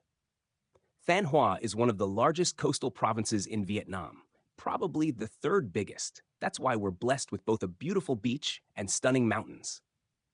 I think for older people, it's quite easy to live a healthy lifestyle here, especially since air pollution isn't really an issue, particularly in Thanh Hoa City. As for young people, They have plenty of opportunities and easier access to quality education and well equipped hospitals. Overall, everything here, from healthcare to schooling, feels quite high quality and well developed. I'd say life in Thanhua is really comfortable and balanced. 23. Is the library still necessary? Absolutely. Even though we have Google now, libraries are still gold mines for reliable, in depth information. They offer a quiet place to study, access to rare books, and sometimes even free workshops. For people without stable internet or money for books, libraries are essential. Yes, I really want to buy the iPad Mini 7. I consume a lot of content on TikTok, not just for entertainment, but also to help me improve my English, especially my listening skills. Having a phone is already good enough, but the problem is that my phone battery drains really fast. And honestly, I don't want to be cut off from the world just because my phone dies. So I think having an iPad mini as a backup would be really helpful. That way, even if I use up all the battery on the iPad, I'd still have my phone to make calls or receive messages. There are a lot of things that parents want their children to open up about, especially problems at school. For instance, if a child is being bullied, it's really important that they talk to their parents so they can step in, or at least offer some advice to help resolve the issue. Apart from that, children might also have a crush on someone or go through emotional struggles during puberty. The more they share, the more likely they are to receive useful guidance from their parents. This not only helps solve immediate problems, but also helps them grow into more emotionally mature individuals. Well, I usually say thank you on occasions when someone holds the door open for me. It's just common courtesy. I also express gratitude when others offer help, and I genuinely find it useful. For instance, if I'm in need of financial support and a friend lends me some money, I would sincerely thank them and let them know how much I appreciate. Yes, I definitely think employees should have their own personal goals, apart from the company's objectives. Having individual ambitions means they're not putting all their eggs in one basket. In case something goes wrong, like getting laid off or the company shutting down, they'll still have something to fall back on. Personally, aside from teaching, I always try to work on my soft skills and set personal development goals. I think doing so not only makes me more adaptable, but also opens more doors in the future. 7. Should parents reward children with money? I believe small monetary rewards can be effective if used wisely. It teaches kids about the value of money and the idea that hard work or good behavior can be rewarded. But it shouldn't be the only way to motivate them. Praising effort and other non material rewards are just as important. Most of the time, yes, children should do some form of physical activity, especially those who live a sedentary lifestyle like me and barely move unless we're forced to. However, that's not always the case for everyone. Some kids already exert themselves a lot by helping their grandparents with household chores. I also know many children who have to take on part time jobs to support their families. In those situations, I don't think we should push them to do more. They're already doing enough. Well, I think teenagers these days are really into hanging out with their friends. A lot of them are passionate about dancing. I often see groups of young people practicing in public squares or parks. Besides that, I'd say many of them are also keen on traveling. They want to broaden their horizons, gain new experiences, and become more knowledgeable about the world around them. Yeah, first of all, there's ChatGPT. Like I mentioned earlier, it's been incredibly helpful in improving my English. I often use it to practice speaking and pick up new expressions. Besides that, I also use apps like TikTok and Facebook because I want to stay connected with the world and keep up with what's trending. Every now and then, I hop on Threads just to see what people are talking about. From what I've noticed, Threads is quite different from Facebook. On Threads, people tend to be more honest and open. They even talk about unpopular opinions, which I find way more interesting than the usual content on Facebook. I've stopped using some financial apps. You know, the kind that help you save money or manage your finances. For example, they let you set a budget by dividing your income into different categories for spending. But ever since my wife took over all the finances, I haven't really needed those apps anymore. So yeah, they've been sitting untouched on my phone for years now. 27. What are the advantages and disadvantages that come along with changing jobs? Changing jobs can give you a fresh start, better pay, and new experiences. It keeps things exciting and helps you grow. But on the flip side, it can be risky. You might end up in a worse place or lose stability. It also takes time to adjust and prove yourself all over again. 9. What are the advantages and disadvantages of cultural diversity? Cultural diversity brings a lot of benefits, like broadening people's perspectives, fostering creativity, and promoting tolerance. On the flip side, it can lead to misunderstandings or conflicts if people don't respect differences. So, the key is to encourage open mindedness and communication to make diversity a strength. There are loads of benefits to having dinner together, especially with your family. First and foremost, it helps strengthen family bonds and fosters open communication. For people who work different shifts or lead hectic lives, sharing a meal can be the only quality time they get with their loved ones. It doesn't require a fancy restaurant or a long trip. Just sitting around the dinner table can lift their spirits, make them feel supported, and even motivate them to work harder to provide for the family. It's a simple act, but it goes a long way in building emotional connection. The first big benefit is that you know exactly what you want to achieve, so you're more likely to make a clear step by step plan to get there.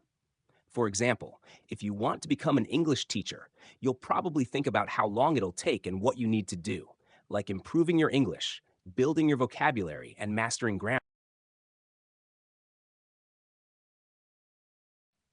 Well, the first and most obvious benefit of making plans is that it gives you a clear sense of direction.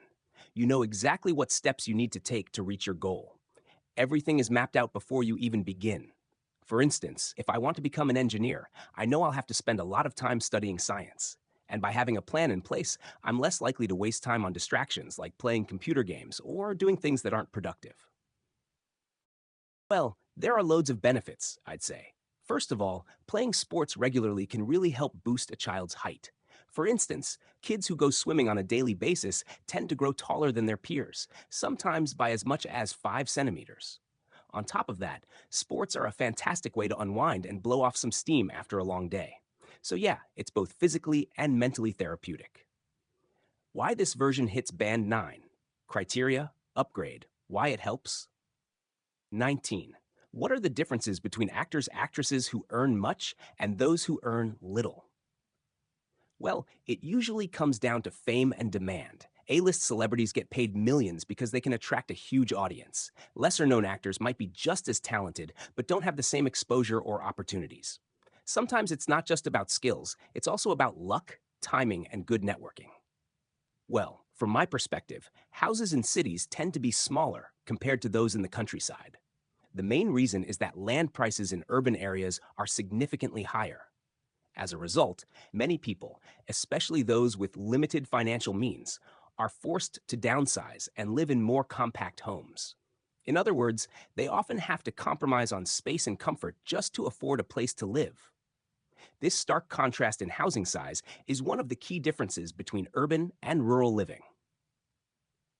2. What are the differences between shopping online and in stores?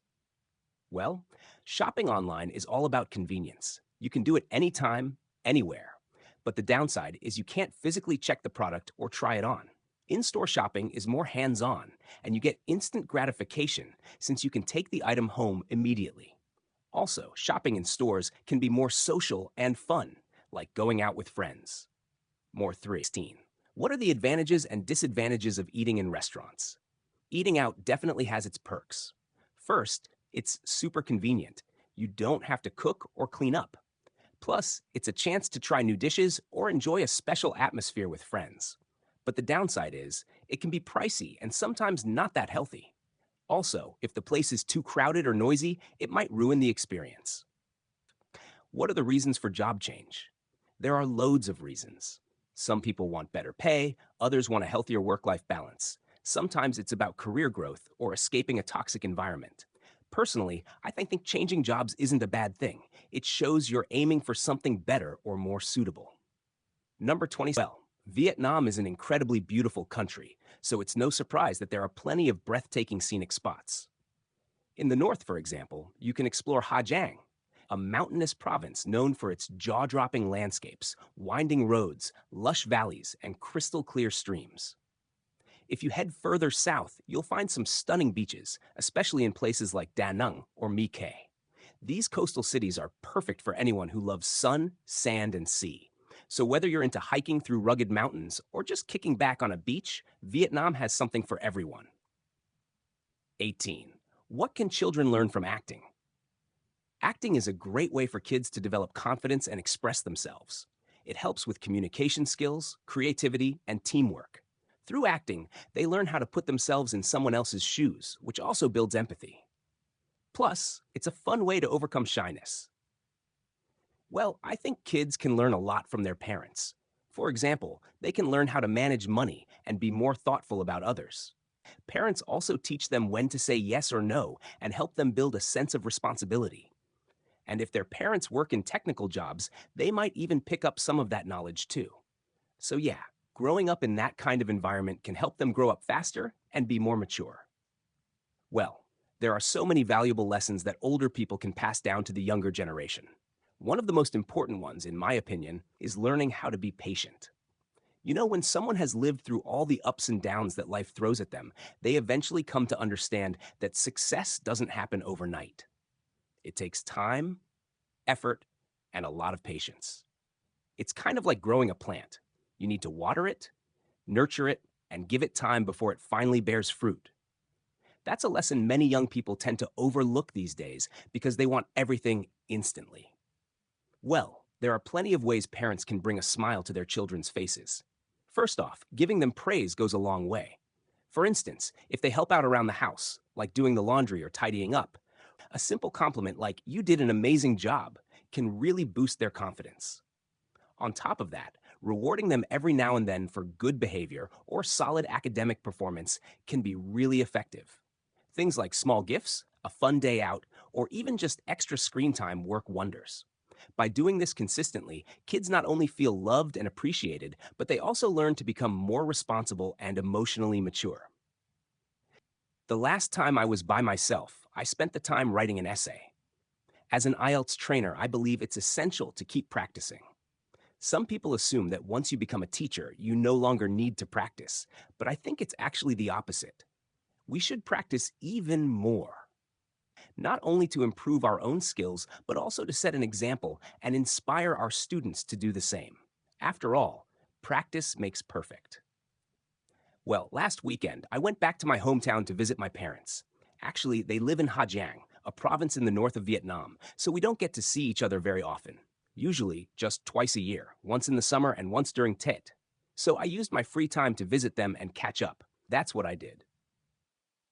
Well, when I was a kid, I used to eat a lot on my birthday, mainly because on regular days, our meals were pretty simple. I didn't get many chances to have meat or sweets like cookies. So on my birthday, I would always ask my parents or grandparents to prepare something special. Maybe some tasty cookies, chicken, or even a bit of beef if we could afford it. Well, when I was a child, I lived with my grandparents. So whenever we traveled, I mostly spent time studying. But sometimes we also hung out and played some traditional games or made makeshift toy guns. We used bamboo branches to build the guns and small fruits as bullets. It was all very creative. Looking back, it was a lot of fun and really made my childhood memorable. Well, the first thing that comes to mind is flexing.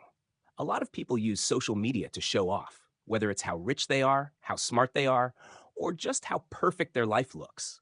For example, they often post polished photos of themselves on holiday in places like Bali, or they share pictures of their degrees, certificates, or even deep, thoughtful quotes to seem intellectual. It's all about creating an ideal image of themselves online. Well, first of all, I always consider the price. I want to get something nice, but I also don't want to go over my budget. Secondly, the relationship I have with the person really matters. I don't want to send the wrong signal. For instance, if she's just a friend, I definitely wouldn't give her chocolates or roses, since that could lead to a lot of misunderstanding. Besides that, I also think about the person's hobbies and interests before choosing a gift. It's important to give something meaningful and appropriate. Band 9 version. On holidays, the first thing I do is sleep in. It's such a luxury to wake up whenever I feel like it. That, to me, is the taste of true freedom. During the day, I usually spend quality time with my wife. either cooking together or eating out. Sometimes I help around the house, tidying up the room, mopping the floor, and doing other household chores. It's simple, but I find it really fulfilling. Like I mentioned earlier, I brush my teeth and rinse my mouth first thing in the morning. It helps me feel fresh. After that, I head to a coffee shop and order a cup of Vietnamese coffee. Sometimes I go for an Americano instead, especially if I'm trying to lose weight or if I don't want to start the day with something too sugary. So, yeah, that's basically how I start my day. If I stay up late, I'm either studying, working on my students' essays, or binge watching a few episodes on Netflix. Sometimes I also find myself scrolling through TikTok for interesting videos. I'm actually a big fan of TikTok because there's tons of content with English subtitles and native speakers, which is great for language learning. So it's kind of like killing two birds with one stone. I get to unwind while also immersing myself in an English speaking environment, which is incredibly useful. Well, when I have plenty of free time, I usually watch animated movies because I'm a huge fan of martial arts and action packed fight scenes. When I was a kid, I actually dreamed of becoming a superhero, someone who could save people's lives and be admired and respected by others. So, yeah, I guess that's always been a part of who I am, and that's probably why I'm still drawn to those kinds of films. Well, as an IELTS trainer, I need to remember a ton of vocabulary and grammar rules so I can teach my students effectively. On top of that, I've got to remember important personal stuff, like my wife's birthday. If I forget that, or if I forget to pick up the groceries, she won't be too happy. I also try to stay on top of my health. I keep reminding myself to hit the gym and eat properly, because to be honest, I'm a bit out of shape. Even doing some light stretching or a quick yoga session helps me stay on track. 24. What do you think about the situation of learning English in Vietnam? To be honest, it's getting better. More and more people see English as a must have skill, but there's still a big gap between learning theory and using it in real life. A lot of students are good at grammar, but struggle to speak naturally. I think we need more practical speaking opportunities. 25. Well, climate change, or global warming, has a lot of serious effects, if we're being honest. One major issue is that the weather is becoming more and more unpredictable. One day it might be sunny and pleasant, and the next you could be dealing with a storm, or even something more extreme like a tsunami or earthquake. You just never know anymore. So I really think we need to take action now before it's too late. The 4. What do you think customers should do when there are problems with the products they bought? I think the first thing is to stay calm and contact the seller or store directly. Most places have return or exchange policies, so it's important to know your rights. Also, keeping proof like receipts or pictures helps a lot. If the seller isn't cooperative, then maybe escalate the complaint through consumer protection agencies. Well, I think the biggest benefit of sharing for children is that it helps them feel less isolated and more emotionally connected to others, especially their parents. Sharing allows them to unburden themselves when they're feeling stressed or overwhelmed. Besides, learning how to share is a key life skill, especially in relationships like marriage. When you get married, you have to learn to share not just things, but also emotions and responsibilities. That's how couples grow together. Well, I think it's really thoughtful of them to do that because building sports facilities can definitely encourage kids to take part in physical activities. Who knows? They might even become athletes one day. That said, in some cases, I believe it might be more practical to spend that money elsewhere. For example, investing in more schools or hospitals could be a better long term solution, especially in areas where basic services are still lacking. So, I'd say governments should weigh the local needs carefully before deciding whether to build a stadium or something more essential. Well, to be honest, working as a farmer is a bit of a double edged sword. On the one hand, it's no walk in the park. Farmers are on their feet all day, working from sunrise to sunset just to keep things running smoothly. It's tough, physical work, and you barely get a break. But on the flip side, it does wonders for your health. You're constantly moving, so there's little to no chance of gaining weight or ending up with lifestyle diseases like diabetes.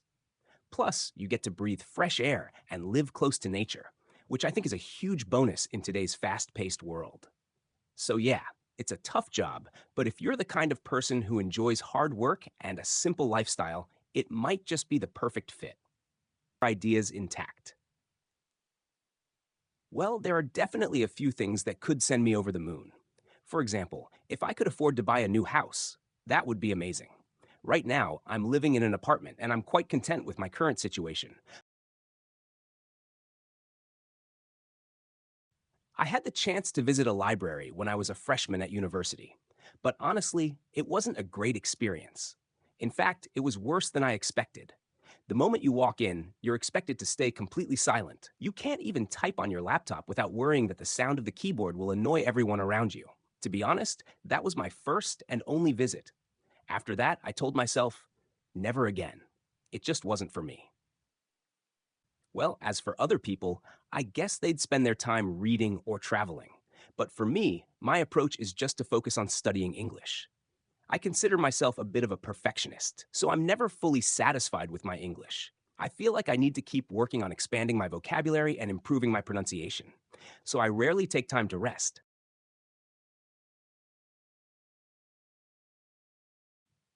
Well, on my birthday, I'd like to start the day early so I can prepare something nice for lunch. I'd also love to take the day off from work, and if my schedule allows, I might take a short trip somewhere nearby. Nothing too far, just a quick getaway to unwind. And if I'm not on a tight budget, I'd probably treat myself to a new watch. I'm really into watches, and buying one on my birthday would feel like the perfect gift to myself. Well, if I stay up late, the following morning is usually a nightmare. I struggle to focus on anything because I feel groggy and completely out of it. I honestly believe that getting a good night's sleep is essential, especially on days when I'm swamped with tasks and have a packed schedule. So, yeah, sleep really makes or breaks my day. Well, that would be my TV. At first, I didn't think it was a must have item for us, especially since my wife and I are still young and usually relax by using our phones or laptops. So, getting a TV didn't seem like a priority. But my wife insisted that we should at least have one in the living room to make the space look a bit more modern. And she had a point. In case our parents come over for lunch or dinner, they'll have something to watch while they relax. The older generation tends to watch TV even during their nap time. So in the end, it turned out to be a practical choice. Well, that would definitely be running. When I was a kid, I used to run a lot. I remember wearing flip flops all the time, and we even had a game called Running After the Flip Flop. Basically, you'd throw a flip flop and then try to chase after it and catch it as quickly as possible. It was silly, but so much fun. But as I grew up, I stopped doing it. My lifestyle became a bit more sedentary, to be honest. That said, I really need to change that and start running again to improve my health. Well, I recently received a watch from my wife, and it really meant a lot to me. I know collecting watches can be an expensive hobby, but I've always wanted to become a watch collector someday. To be honest, I'm really into classic watches. There's just something timeless and elegant about them. So for my next birthday, I'd definitely be hoping for another one to add to my collection. I absolutely love them. Well, I think when people don't have any public figures to look up to, they often turn to themselves or to those closest to them, like their parents. To be honest, I think a lot of people take their parents for granted.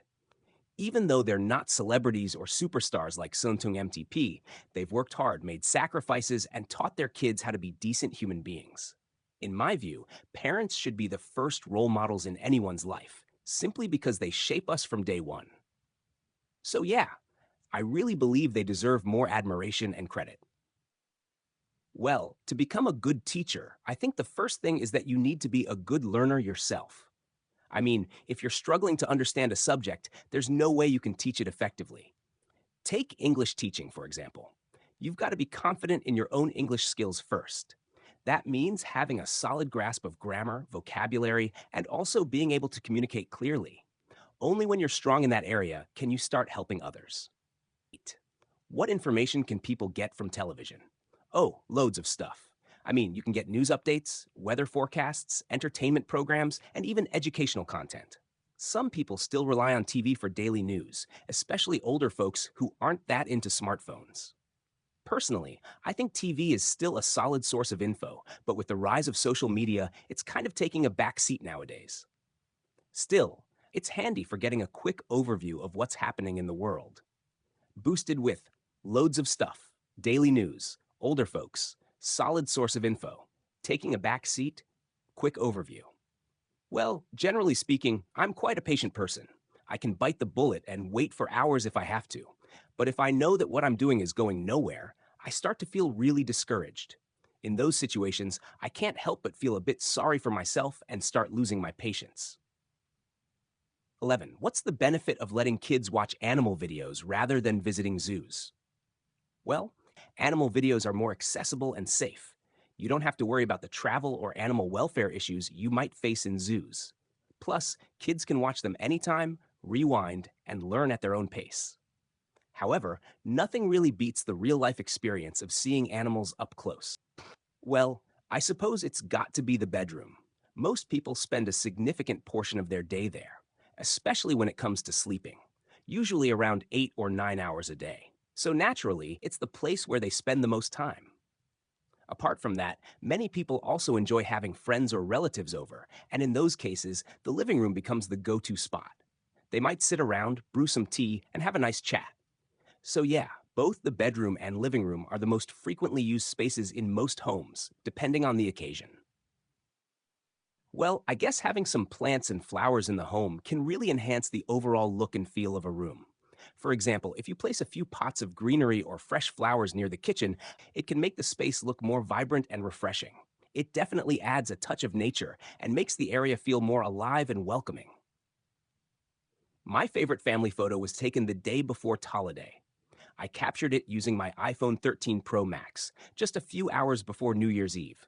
It was such a special moment. In the picture, you can see me, my wife, and my parents. We were all standing up straight, trying to look a bit taller for the photo. It was taken in our living room, and the atmosphere was warm and festive, which really adds to the charm of the shot. Well, I'd say my favorite machine at home has to be my robot vacuum cleaner. It runs on its own and keeps the floors spotless around the clock. I honestly can't thank it enough because it saves me so much time and effort, especially since my neighborhood tends to be quite dusty. There's always someone jogging past, and trucks are constantly going up and down the street, kicking up dirt. So having this little helper makes a huge. That's definitely my bedroom.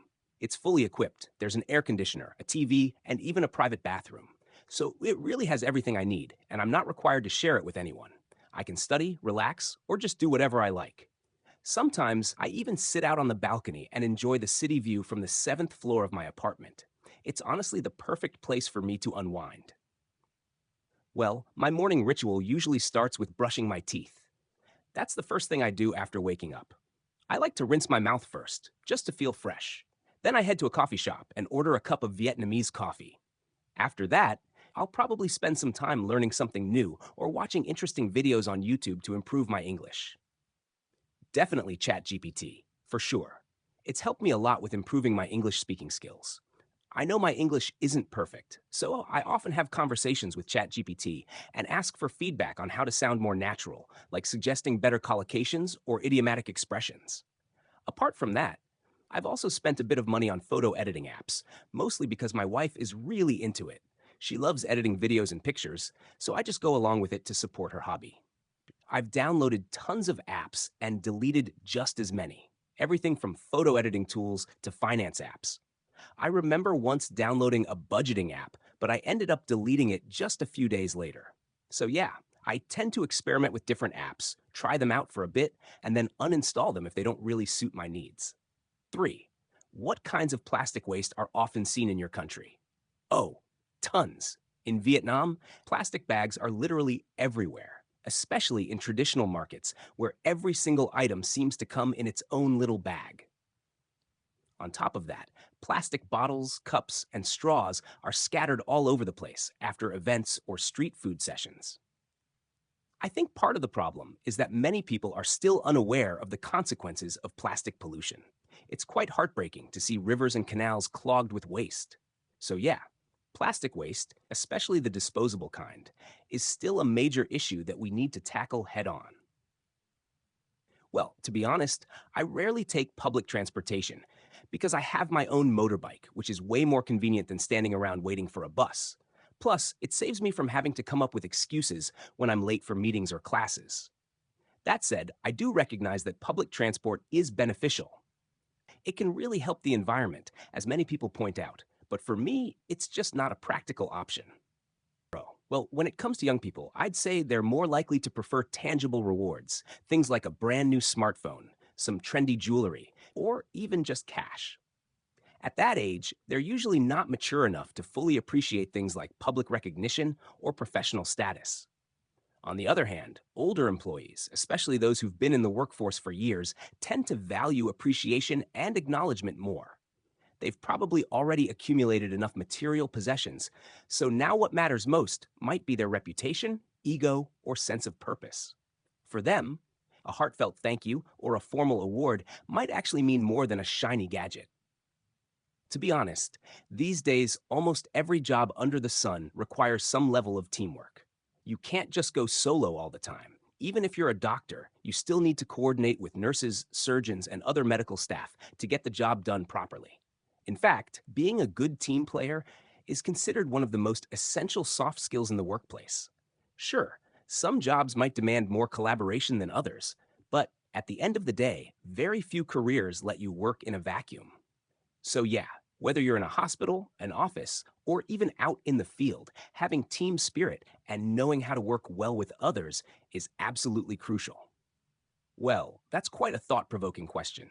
In my opinion, a novel that's suitable for a movie adaptation is usually a massive hit, like a cultural phenomenon. You know, something that captures the imagination of millions of readers. For example, take Harry Potter or The Lord of the Rings. Both had a huge fan base long before the movies were made, and people were eagerly waiting to see those worlds come to life on the big screen. So I'd say, the more popular and visually rich the novel is, the more likely it is to be adapted into a successful movie.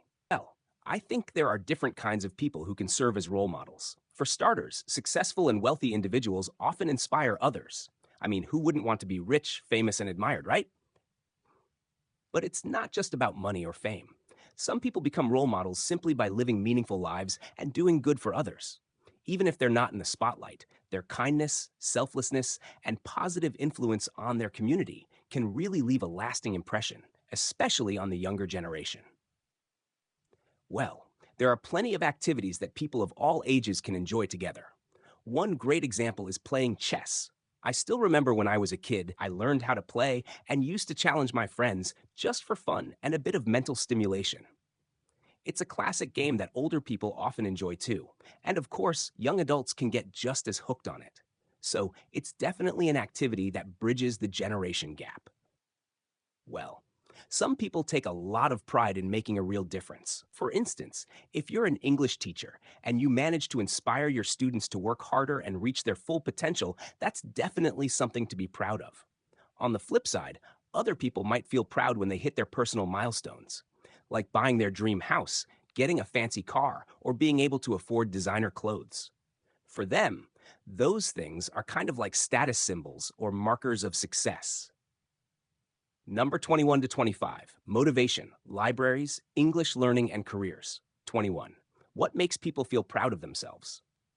Usually, it's when they achieve something meaningful, either for themselves or for others. It could be acing an exam, helping someone out, or just overcoming a personal fear. For me, whenever I help my students improve or reach their goals, I feel a real sense of pride deep inside. Well, to record my life, the first thing I'd probably do is take photos of meaningful moments. Important milestones, as some people might call them. I also love having special moments captured on video. That way, I can edit them using apps like CapCut and share them on Facebook.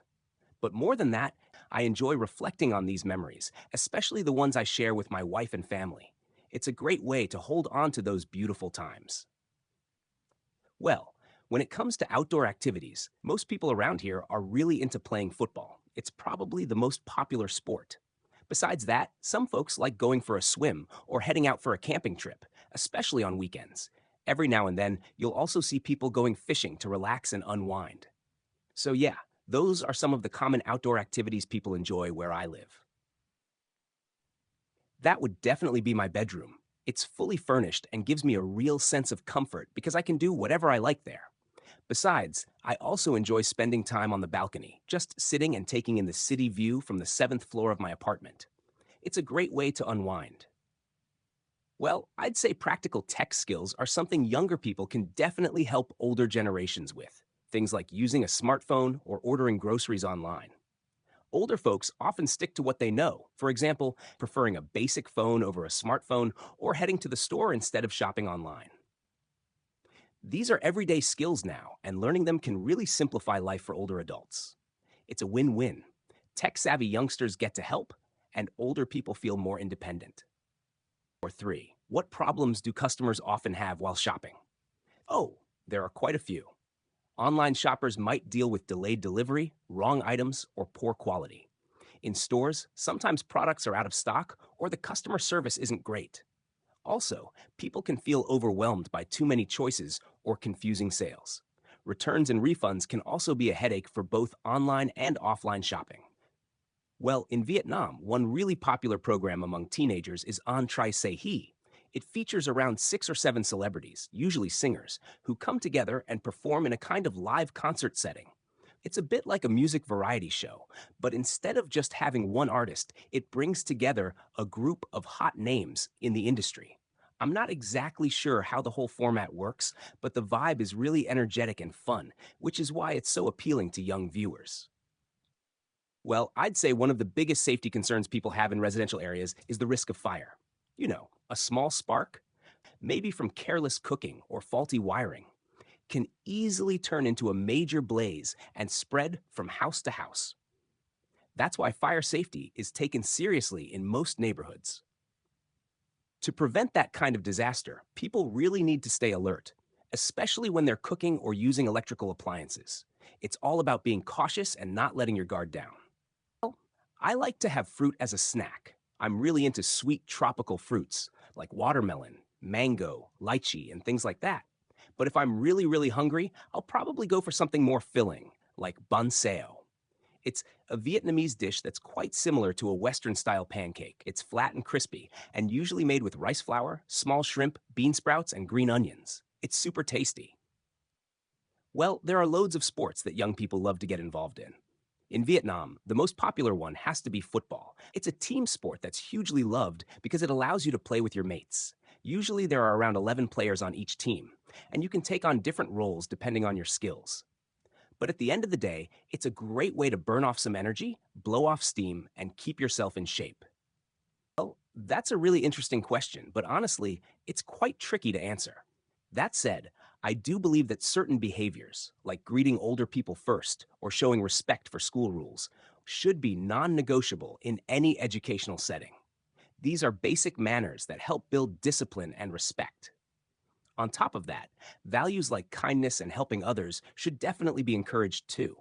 I mean, we all want to live in a society where people support each other rather than argue over petty issues or hold grudges. So, yeah, promoting these behaviors at school can really shape students into better individuals. Well, I'm no longer a student, but as an IELTS trainer, I still have to study English every day. I'm not fully satisfied with my current level, so constant improvement is really important to me. So, yeah, English has always been my favorite subject, and it still is. Well, that's quite a broad question, so let me narrow it down a bit and focus on communication technology. These days, people rely heavily on tools like video calls, voice messages, and text messaging apps to stay in touch with others. For example, apps like Zello, Facebook Messenger, or Zoom are super popular, especially after the pandemic. They make it really easy to communicate in real time, whether it's a face to face video chat or just a quick text. So, yeah, I'd say technology has completely transformed the way we interact nowadays. Oh, I use both my phone and my computer. I use my mobile mostly for scrolling through TikTok and checking what's going on in the world, usually through Facebook or Threads. As for my computer, I use it mainly for work. I need to prepare lesson plans before heading to class, and sometimes I also use it to learn how to edit videos or just watch movies in my free time. If luxury watches count as jewelry, then I'd definitely love to own one, something like a Rolex or an Audemars Piguet.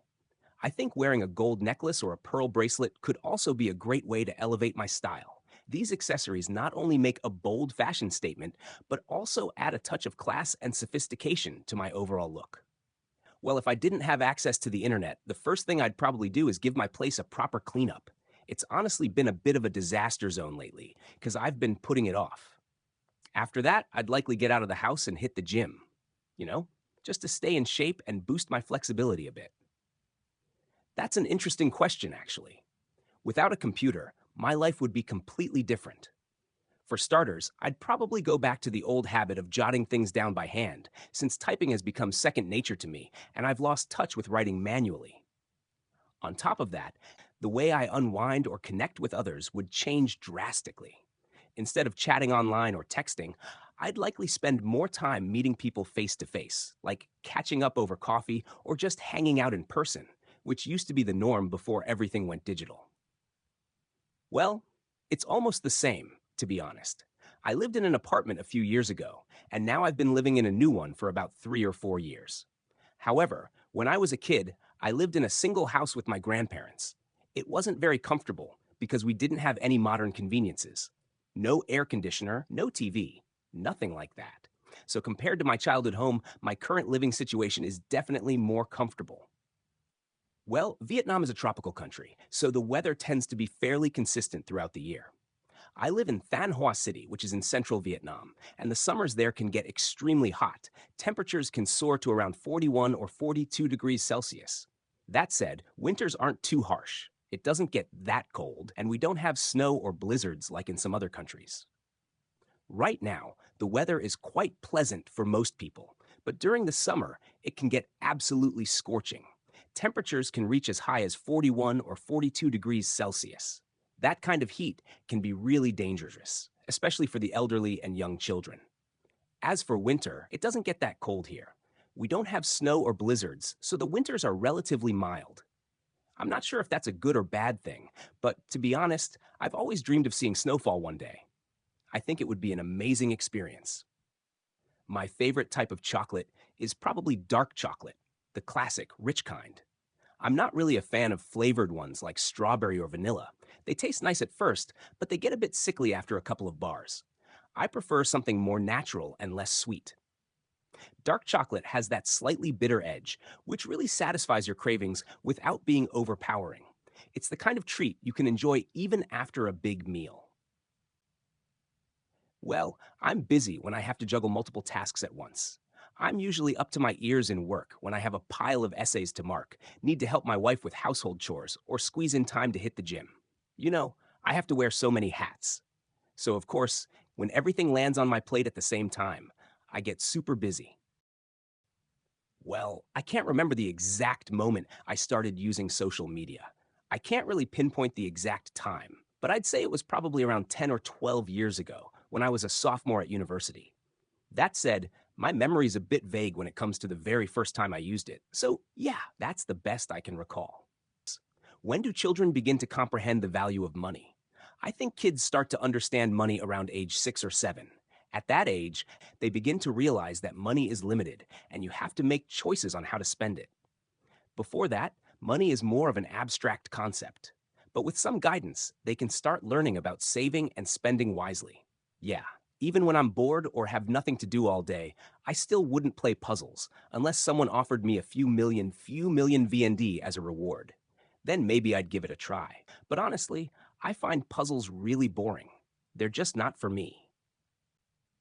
Well, I usually feel really happy and appreciated when I do something meaningful for my students or my boss. Besides that, I also feel excited whenever I receive my paycheck. I mean, at the end of the day, most of us work to earn a living, right? So getting, well, I usually have snacks in the afternoon before dinner. I work as an English trainer, so my schedule is quite packed. I often teach in the afternoon and sometimes even until 9 or 9:30 p.m. So, I tend to feel quite hungry before dinner. When that happens, I usually have some fruit or maybe a few cookies. I guess if I were traveling, I'd probably use public transportation, mainly because taxis can be really pricey, especially in tourist hotspots. So if I didn't have a better option, I'd likely have to resort to it. That being said, I think public transport in Vietnam still leaves a lot to be desired. It's often not very clean, and pickpocketing can be a real issue. I think it was probably around a decade ago, back when I was still in primary school. My neighbor had a personal computer. The old school kind with a separate keyboard and mouse. That was actually the very first time I ever used a computer mouse. I remember picking it up and jiggling it around, just out of curiosity. It might sound simple, but back then it felt absolutely fascinating, like I was stepping into a whole new world. Well, the most recent time I gave my student a pat on the back was just yesterday. He's actually quite studious, but to be honest, he doesn't usually listen to me. So when he finally did, I made sure to praise him because I could see he was really trying to improve. I mean, listening to your teacher is essential if you want to make progress, right? Well, I believe there are quite a few ways to meet foreigners in Than Hoa. One of the most common is by joining an English center, where you'll likely be taught by native speakers or foreign teachers. This gives you a golden opportunity to not only improve your English, but also learn more about different cultures firsthand. For instance, during casual conversations, you can ask them about their traditions, daily life, or even their views on Vietnam, and most of them are more than happy to share their experiences. But if studying English isn't your thing, there are still other ways to broaden your cultural horizons. Watching international films or documentaries is a great way to get insights into how people live in other parts of the world. So, either way, there are definitely plenty of chances to explore cultural diversity. Well, people have two main choices. They can either watch movies from the comfort of their own home or head out to the cinema. It really comes down to personal preference and, of course, budget. If someone's trying to save money, then staying in is the way to go. With streaming services like Netflix or Disney Plus, you get access to a huge library of films at a fraction of the cost. Plus, you can watch whenever you like, pause the movie, and even binge watch an entire series. On the other hand, going to the cinema is a whole experience in itself. The big screen, surround sound, and that special atmosphere. But let's be honest, it doesn't come cheap. By the time you buy tickets, grab some popcorn and a drink, the bill can really add up. So yeah, it really depends on what you're looking for and how much you're willing to spend. Well, in this area, I really enjoy going to coffee shops. There are quite a few around here, each offering different levels of customer service and coffee quality. My favorite one is probably La Gia. It's well known for its pretzels and Americanos. The flavor is really fresh, and the overall vibe of the place is great. Well, I live in Than Hoa City, which is also my hometown. To be honest, I'm quite proud of it. That said, there are some stereotypes about people from Than Hoa. Some say we're selfish or too clever for our own good, like we try to outsmart others or only care about making money. Others even say we're not very generous. Of course, I don't fully agree with those ideas, but I understand where they come from. Well, I'd say joining an English club is definitely a great way to meet new people, especially if you're hoping to connect with foreigners. Once you can hold a basic conversation in English, it becomes so much easier to make friends from different backgrounds. On the other hand, if you're more interested in expanding your local social circle, there are plenty of opportunities too. For example, attending a wedding reception or a birthday party is a great chance to mingle. In these kinds of events, you're usually introduced to a bunch of new faces, and that's how new friendships are often formed. So, overall, being open and sociable really helps in building new connections. It's pretty much the same for me, since I work as an English trainer and often have to teach on weekends. In fact, the two busiest days of the week are usually Saturday and Sunday. On average, I have around 3 or 4 classes a day, but on weekends, I tend.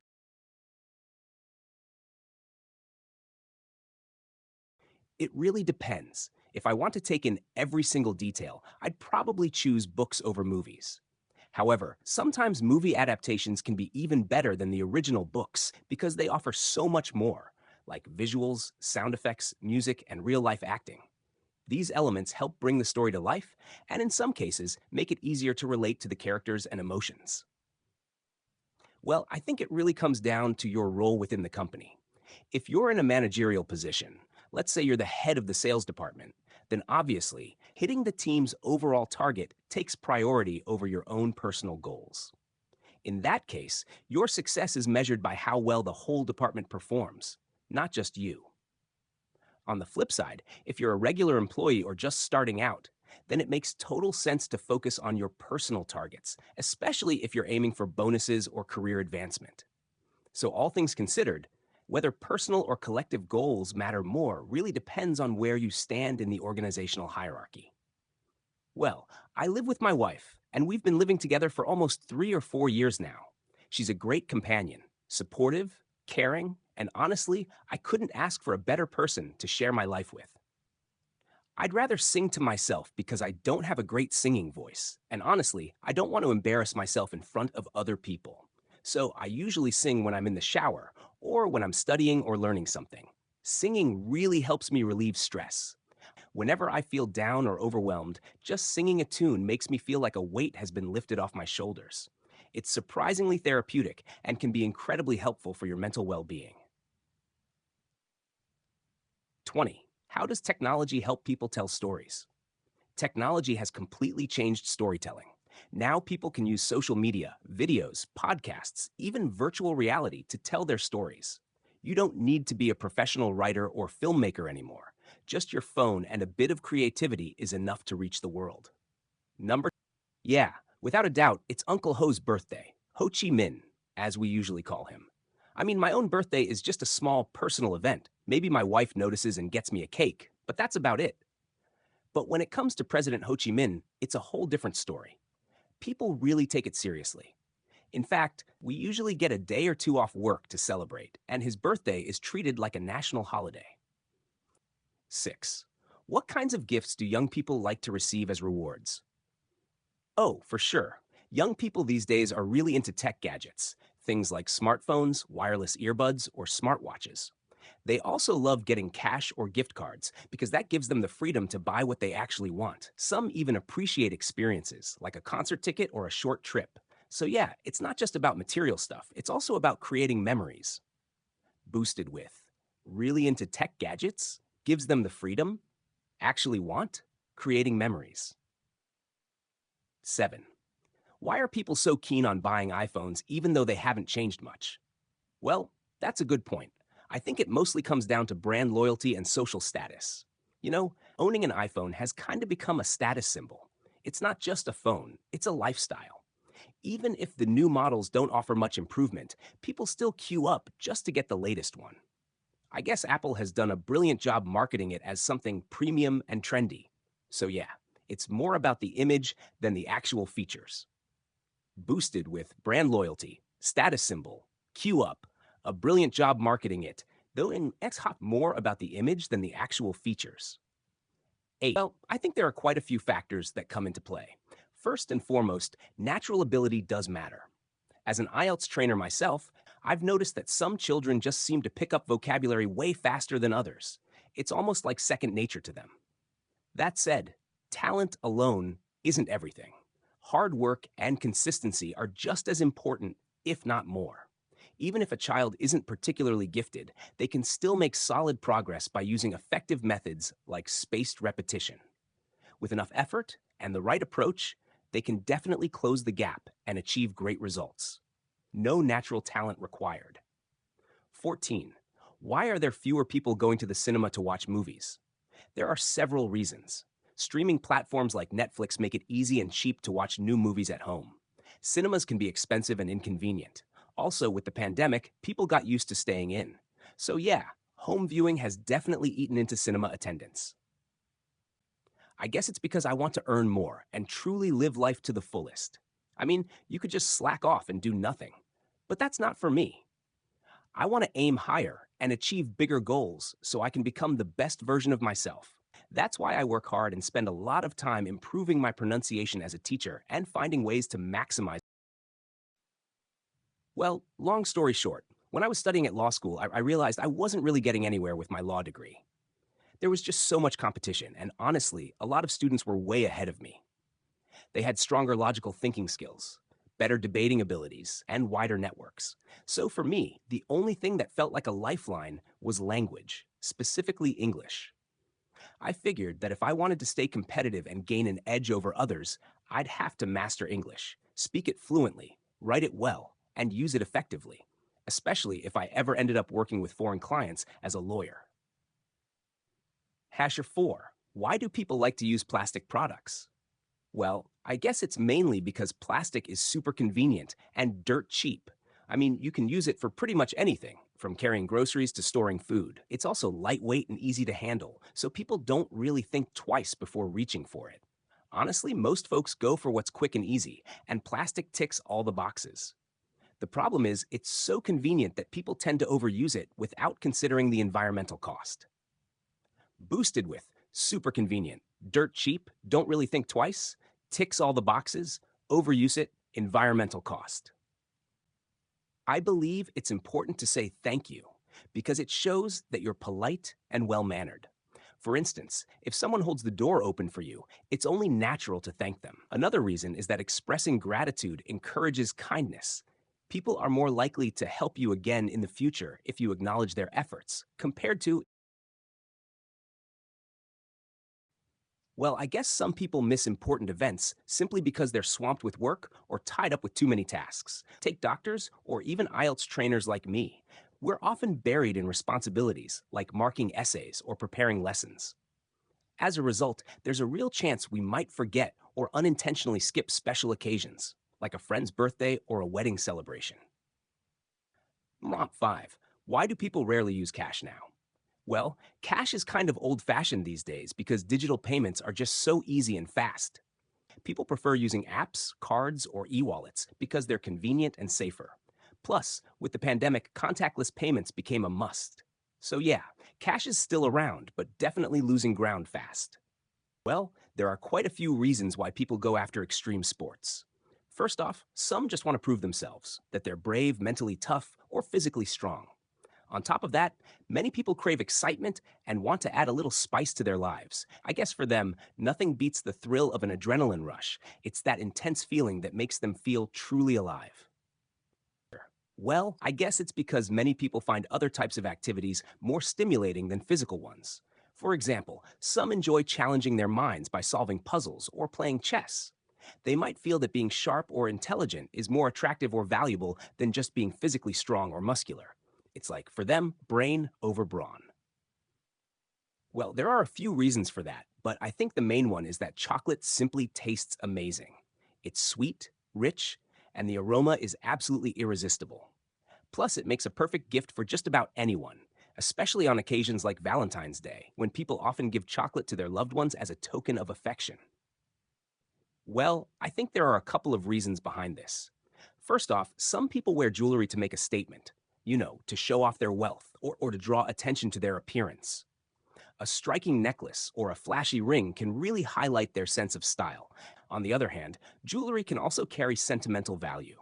For instance, if someone received it as a gift from a close friend, they might wear it as a keepsake, a symbol of friendship and cherished memories. Band 9 version. Well, I guess some people are just confident in their memory. They believe they have a good head for remembering things and can recall details off the top of their head. Others, on the other hand, might simply not be in the habit of organizing their thoughts clearly or making lists to stay on track. 17. Why is it difficult for some people to relax? I think a lot of people find it hard to relax because their minds are constantly racing. They're either worried about work, money, or their future. Some people just don't know how to switch off, even on weekends. It's like their brain is on autopilot and they've forgotten how to slow down. Well, it's probably because they know exactly what they want. They're really determined. Like, if someone wants to become a doctor, they'll study super hard to reach that goal.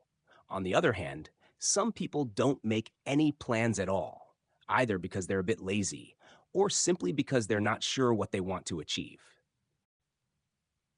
Well, the main reason is that some people simply don't know what they want to achieve in life. This might be because they come from wealthy backgrounds or were born with a silver spoon in their mouth, so they don't feel the need to plan ahead. In other cases, people may actually have goals, but they struggle to map out a clear path to reach them. Absolutely. I'd say I'm a bit of a techie, so upgrading my phone feels almost like a must for me. I'm always curious about the latest features, whether it's the camera, the microphone, or other cool upgrades. And honestly, we only live once, right? So I think it's perfectly fine to treat myself to a newer, better phone, maybe even a top of the line flagship model. It's one of those little joys in life that I genuinely look forward to. No, definitely not. I would never wear t shirts as souvenirs. To me, that feels a bit childish. For example, if you go to Sumsun Beach and wear a shirt with a big beach logo on the front, it kind of makes you look like a kid. So that's something I'd rather avoid. Even though I love my city and enjoy visiting tourist destinations, I don't feel the need to show off where I've been or prove that I can afford to travel. That's just not my style. Yes, I have. That's actually one of my goals for the next 5 years. At the moment, I'm pretty busy. I'm always up to my ears in essays that need marking. But in the future, I'd love to have more free time to focus on myself, mindfully and intentionally. And of course, I hope to pursue my dream of traveling the world and learning a third. No, definitely not. I want to change that. I think staying at home too much can have a negative impact on your mental health, so I'd like to go out more often in the future. Maybe I'll start by traveling to places around my province, or even better, meeting new people to shake things up a bit. It would be a great way for me to step out of my comfort zone and broaden my horizons. I definitely find a computer more suitable for me than a tablet. As an IELTS trainer, I work a lot with student essays, and as an English learner, I also spend a lot of time watching videos and listening to podcasts. So for me, a laptop is much more versatile than a tablet. It allows me to do things like moving or renaming files easily, editing documents, and multitasking, which are quite limited on most tablets. Back when I was a kid, I would have jumped at the chance to go on any exciting holiday. The more action packed, the better. But now that I'm older, I find myself drawn to more peaceful getaways. Give me a quiet resort, some sunshine, a good cup of coffee, and the gentle sound of crickets chirping in the background. That, to me, is absolute paradise. Yes, definitely. Than Hoa City is my beloved hometown, and I'm really proud of it. I think people who have lived in Hanoi, the capital of Vietnam, would actually appreciate Than Hoa for its lighter traffic and slower pace of life. It's much more relaxed and less hectic. What's more, we have a beautiful beach just about 20 to 25 minutes from the city center, which makes it super convenient for weekend getaways. We're also lucky to have some scenic mountains nearby and a rich variety of local foods, including fresh produce and traditional dishes. It's a lovely place to live.